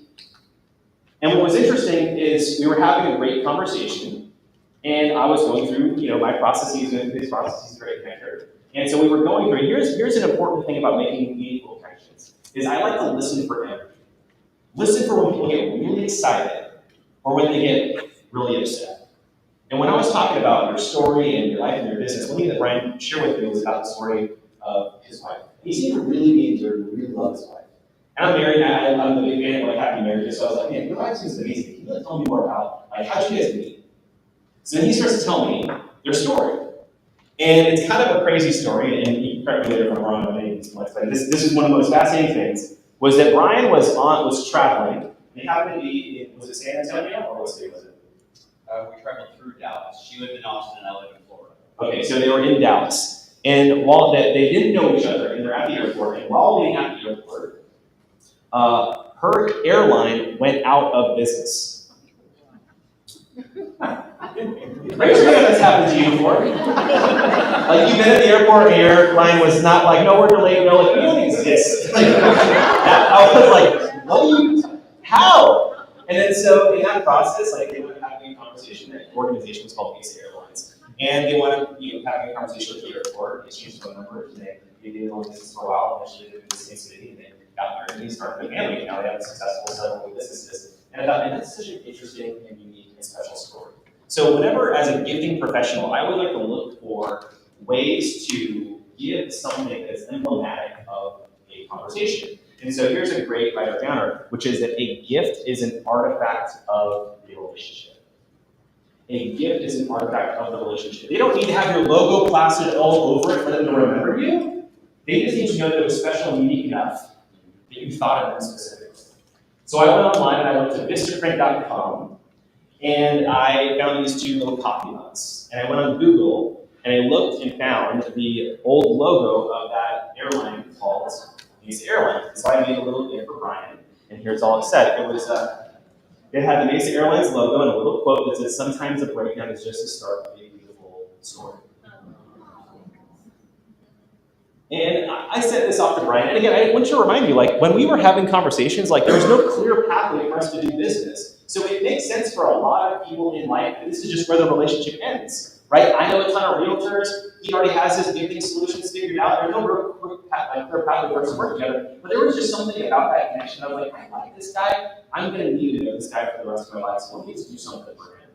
And I would never normally do this, but can you share a little bit of what was that experience like when you got that gift for him?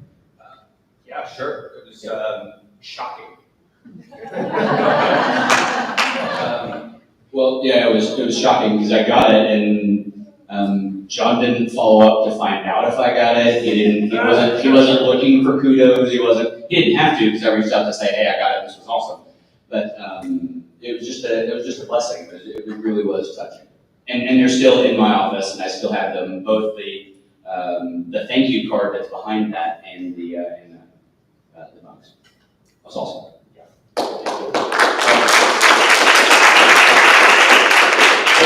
And again, this wasn't, I'm trying to get Brian to do something. It was just like, I care about this person. So you have to understand this. It's not about the card. It's not about the gift. It's about the relationship. That's why those 5 love languages are so effective.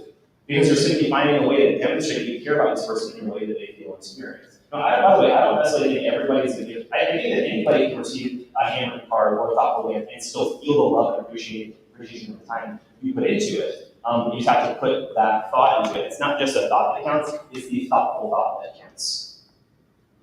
That's what you have to think about. So you might consider this, right? For your own business, for people that you engage with, like what's a way that you can connect with them, even if it's not clear that you're going to do business together, but you feel a demonstration that you care about this relationship more than just the business. Isn't that who you want to do business with? When the time is right? Absolutely. And by the way, Brian and I have had many conversations since then. He helped me through like a conversation, and probably was a coaching call I had taken for, to help me make a really major business decision. We had a huge merger with my company and another company a few weeks ago. And it really came from a consultative conversation that Brian and I had together.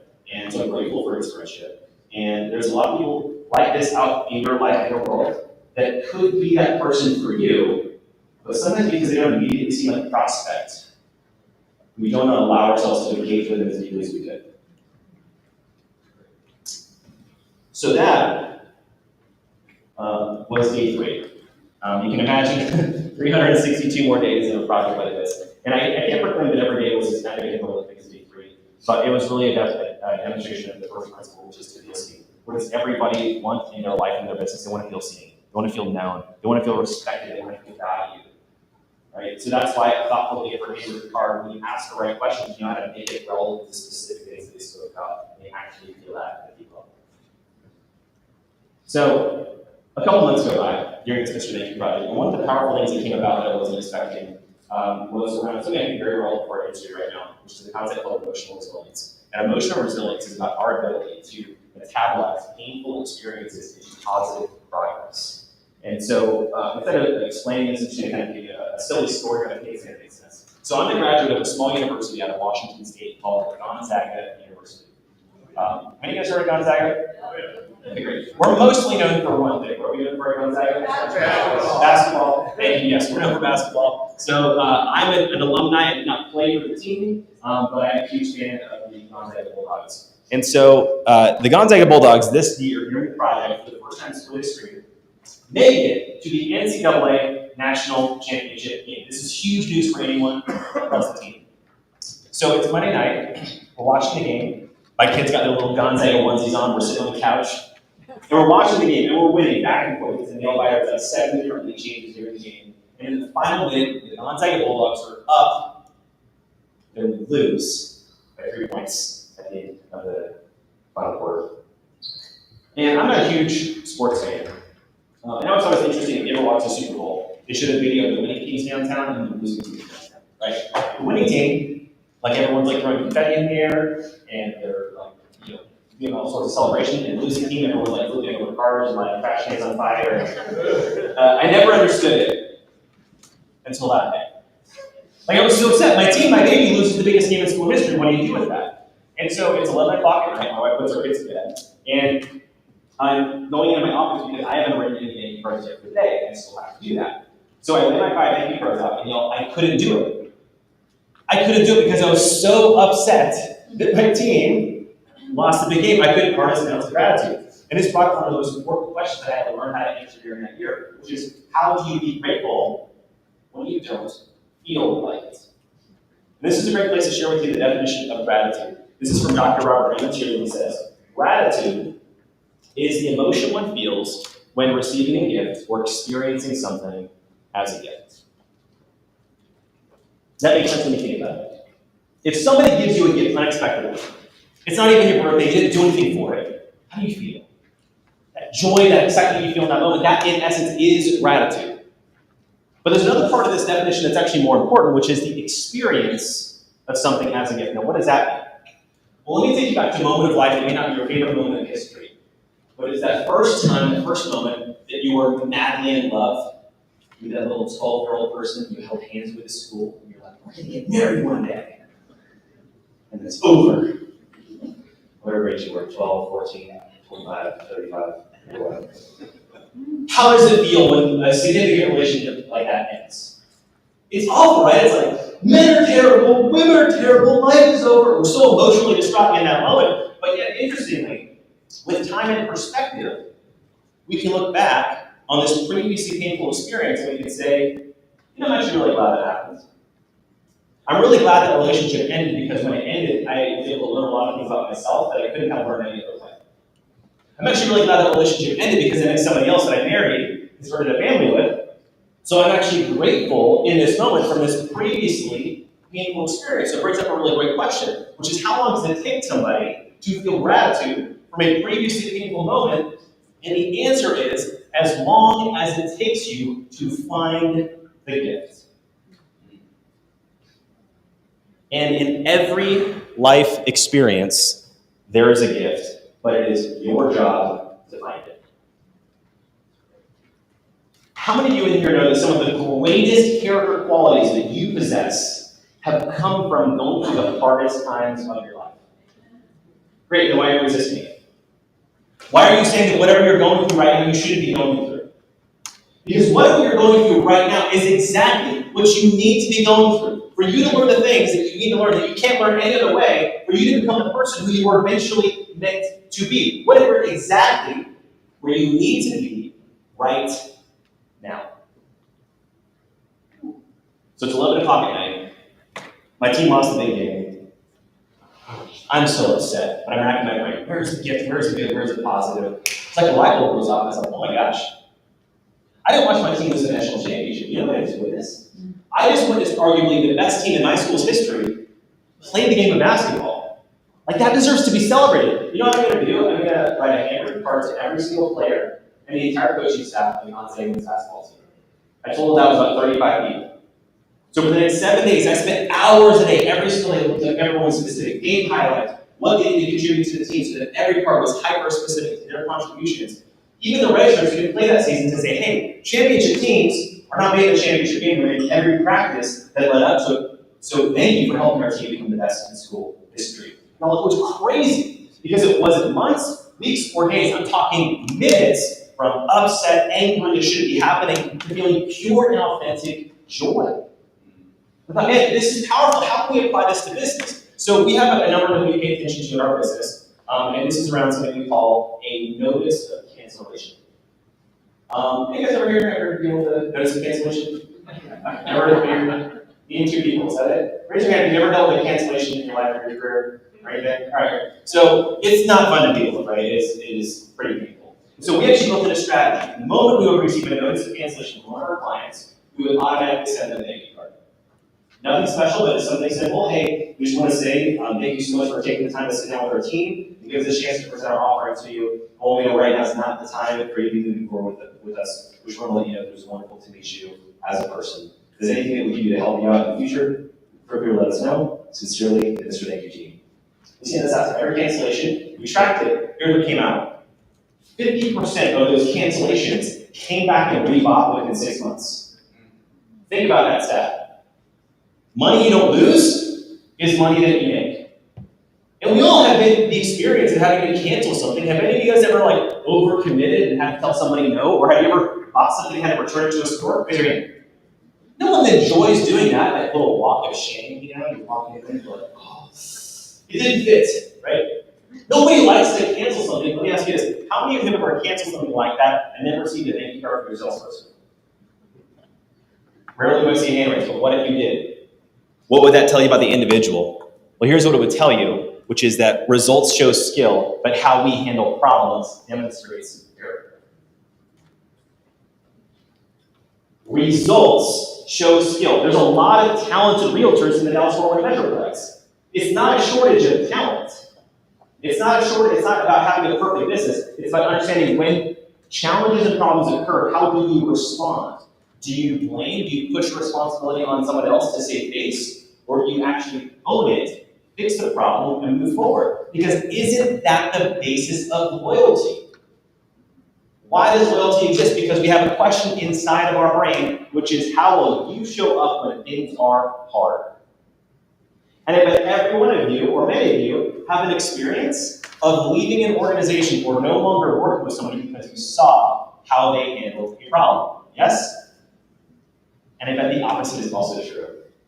I bet many of you have people you're extremely loyal to because you've seen how they handle the hard stuff. And if you're a leader, if you're a high-performing salesperson, this matters more than just your competency. It's about your character and how people experience you behind the sale. So something interesting happens. 2 months go by. I forget I even do this whole thing with the content because it's like Groundhog Day and straight healing, right? It's like, wake up, 5 more cards. Wake up, 5 more cards.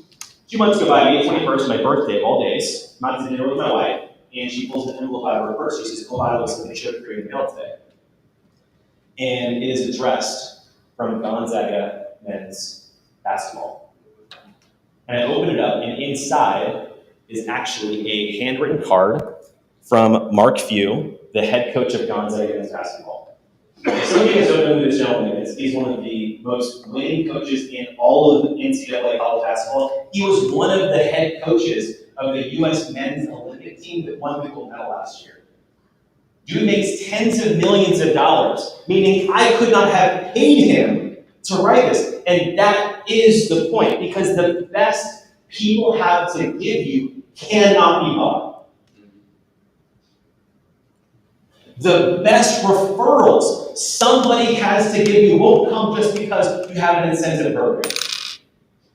The best loyalty from your team doesn't just come from your comp plan. It comes from seeing who you are as a person and as a leader. And I hope what you've seen so far and what we've talked about today, that this project, whether you choose to do something like this yourself or not, isn't just about writing a lot of cards to a lot of people. It's actually a demonstration of character, how you will show up for people no matter the situation, because ultimately, that's what we want from them. Isn't it? So I'm just curious, since we've been hanging out for a little bit, how many of you have thought of at least one person who deserves a secret thank you from you? Raise your hand. Okay, great. How many of you noticed that we not so secretly put thank you cards on everyone's table?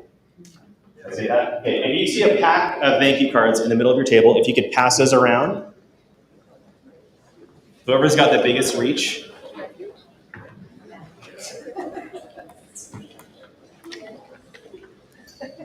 Pass those around. All right, Lance. Oh man, we need 4 here. Is there anyone else who needs it? All right, great. Up in the front. So I'm going to give you guys some instruction here. A little instruction. So I'm going to give you the framework for a legendary thank you. How do you write a legendary thank you? I believe that there are 3 things that are important. Number 1, start simple. Hey, I was thinking about you today. But ABC, what does that mean? Attitude, behaviors, challenges. Let me clarify that. There's a difference between recognition and acknowledgement. Recognition and acknowledgement. Recognition is saying thanks for what you did. Acknowledgement is saying thank you for who you are. And the difference is, if you think back and you go to that conversation about the pilots from the plane, it wasn't just, hey, thanks for getting us to the destination safely. No, it was, hey, thanks for everything you do, everything you put up with, and everything you sacrifice, and get us to the destination safely. That's acknowledgement. So ABC's attitude, focus on their character qualities. They're loving, they're generous, they're patient, they're kind. B stands for behaviors, which is what do they do? Be specific. Generic thank you cards don't have that same impact. When it's just like, George, you're great, you're awesome, I love you. It's very fluffy. You want to be specific. Hey, thanks for showing up and doing this thing with that client I know you didn't get paid for, but like that's why I love you, because of what you did right there. So look for things that they rarely get acknowledged for that you know they probably should. C is for challenging, which is acknowledging whether they deal with, handle, or overcome, and still do what they do. So I'm going to give you about 5 minutes to do this in a couple things. Number one is, so I did write a book on the project, and it's funny because one of my friends read it, and he said, John, I love about your book is you took pictures of all the cards that you wrote, and I was really worried about my handwriting, and then I saw yours. And I said, I don't know what the compliment is. He said, no, what I mean is like your cards weren't perfect. Like you'd scribble words out, or like your lines weren't perfectly even. I kind of needed to see that because I'm a bit of a perfectionist. So if that's you, like don't worry about perfect poetry, don't worry about perfect handwriting, just write what's ever you're writing. I'm going to give you about 5 minutes on this. I'm also going to put a little survey up here. So it's a QR code. We always do a short survey from our audiences, just to kind of hear what you took from today, what your takeaways were. So we're going to take that 30-second survey. When you're done, don't do it yet. Wait till you're done with your card, and you can take that survey. Also on that survey, just have a question that if you're part of a group or organization that you think would value this message, you can make it up that they're going to be involved with that as well. So I'm going to give you 5 minutes to do this. My only request is that we keep the talking to a not talking. That would be great because some people, they really just need to think through what they're going to say, so they're just talking at the table can actually distract them. So we can just kind of keep the room totally silent for the next 5 minutes, and then when you're done with that, you can scan the QR code, take the 30-second survey, and we'll wrap up. Go ahead and start now.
2 minutes left, 2 minutes left. No rush, by the way. Take as much time as you need. Take as much time as you need, and then when you're done, feel free to scan the QR code, take the short survey, and then we'll start to wrap up.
All right, got about a minute left. Start to wrap up your thoughts. If you need more time, though, take as much time as you need. There's no rush.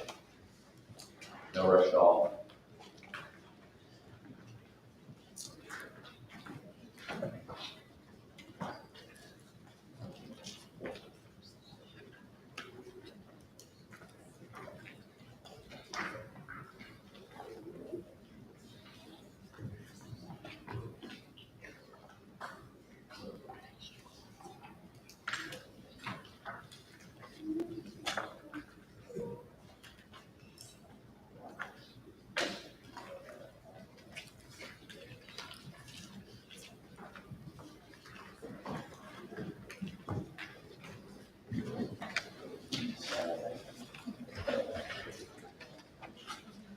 I'll be respectful of y'all's time. I know we went a little over with your permission, so I'm going to start wrapping you guys up there. If you need more time, take as much time as you need with that, to just end your own time.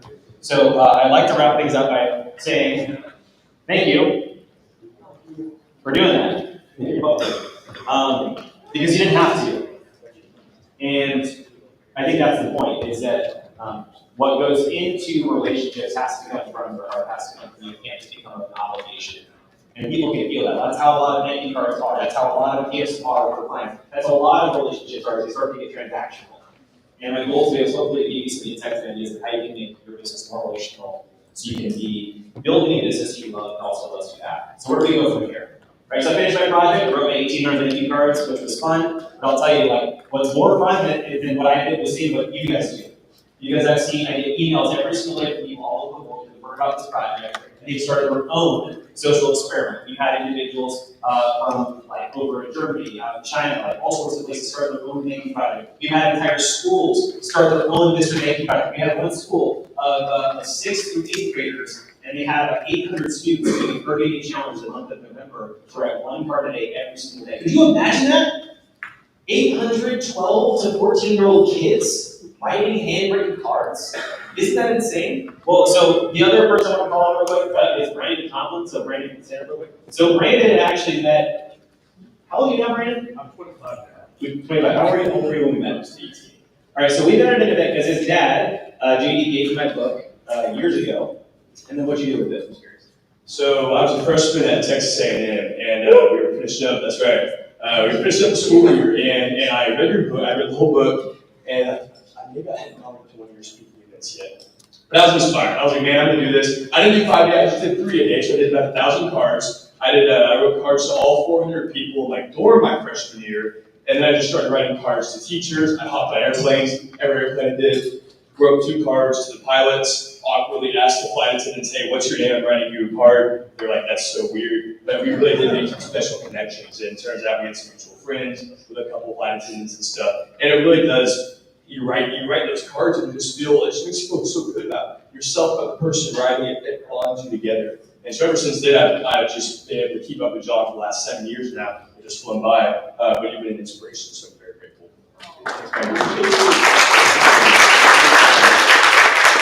So a lot of people say, like, well, how can I get my kids doing this, right? Well, here's my encouragement, just do it with them, right? For intentional purposes, not just for the gift that you got, not just because they're coming to the birthday party, but actually do it because you care and that's what matters to you. So I'd like to go ahead and wrap things up today, really how we started. Because we started by saying, why do you do what you do? And why do all of us do what we do is because we believe that in some way, shape, or form it's going to make us happy and fulfilled. Well, if that's true, if fulfillment is the finish line, gratitude is the starting line. Because if you can learn to appreciate what you have now, you actually become somebody who is happier when you finally get what you say you want. Hey, gratitude today.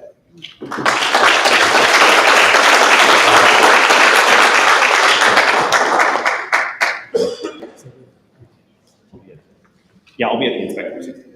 Okay, so you guys, you got to get his book. You got to get. We already got the QR code. Get in there, fill that out, get the survey done, please, please. John Israel, everybody, was that phenomenal? We gave signing books at the back there at Inspect 360's booth. Good seeing plants or friends and really each other for good of peers. And I'm excited to get back there and see that. I've got quarters on the stage and tennis balls for anybody who wants them. Okay, we got that. We got that going for us too.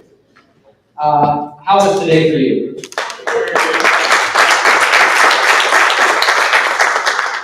I want you to think about right now, go to your notes, what 3 things will you do as a direct result of being here? It could be a way that you're going to treat yourself differently. It could be a way that you're going to treat clients differently. It could be a way that you're going to plan something. By the way, having a growth plan for your growth. What are you going to do in October? What are you going to do? We're still only away through September. What are you going to do in September to purposely grow you? What are you going to purposely do in October to grow you? What's your focus, right? Well, I got to get my finances together. Well, what are you studying? What are you learning? Who are you learning from? What are you going to take in class? What podcast are you going to listen to? Like literally today, take action that's going to move you into something further than just being here going, oh, that's really cool. Because that being really cool is just, John investing in you, I've invested in you, the panel invested in you. We're all investing in you, and we say, we believe in you. Even when you don't, we do. When you need somebody else to say, I believe you can do it, call me.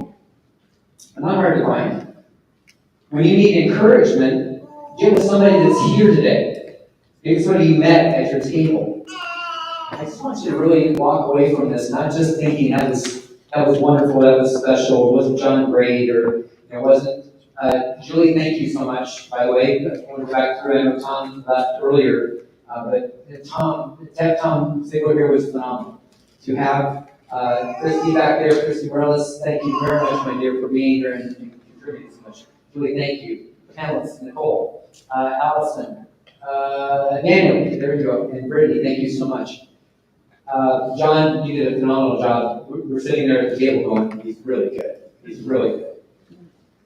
That doesn't translate, he doesn't need the applause. What he wants is to impact you, which means you have to take action. So let's make sure that we walk out of here today. I think the biggest thing for me, and next month we're going to have another session, and it's going to be about kind of ending the year. This how do you finish the year strong so you start the next year, right? I have a slide which I was going to share, and I'm not going to because of lack of time. But it's if you get to January 1st and you're in the starting blocks of a race, it's January 1st, you're going, go. Okay? You've already lost the race, right? And by the time you get to February, you're stretching out of the blocks. By the time you get to March, you're finally at full pace, and you've wasted half the year. And the truth is, right now, you are in the place where you can gain momentum so that on January 1st, you are at full pace. But everything starts today. So, October 29th, first of all, October 29th, make it on your, mark it on your calendars, and be back here in this room. You'll get the notices about it, you'll get stuff about it. But you know what you do? You wait. You wait. If nothing better comes along, I'll be there. How many are glad you made this event? Okay? So there's nothing better. You have to be here. Right? We're so desperate to get a deal. What if I get a deal? Who will do it every time? Freaking A, it's your business. You control your schedule. Be here. Jim Rohn said, wherever you are, be there. Focus, on point, on purpose. This is a choice. That is somebody else pulling you on their priority. You want to have a life that's yours? Then this is where you need to be. You need to be in the room with these people. You need to be in the room with those people. People like John, people like Tom, people like Julie, our panelists. That's who you need to be in the room with. One more listing. It's just another listing. I know it's $15,000 or $20,000, whatever it is. Doesn't matter. It'll be spent. But your life is changing because you're here. Does that make sense? If you're getting to say amen. Amen. All right, I just had to say it. We're in Texas. All right, guys. Listen, thanks for being here today. We really appreciate it. John, thank you so much. Go back, grab your book, join the plan, back here to see John. Run back. By the way, if you did not get on a single thing for coaching for a month for $97, you are cray. Okay?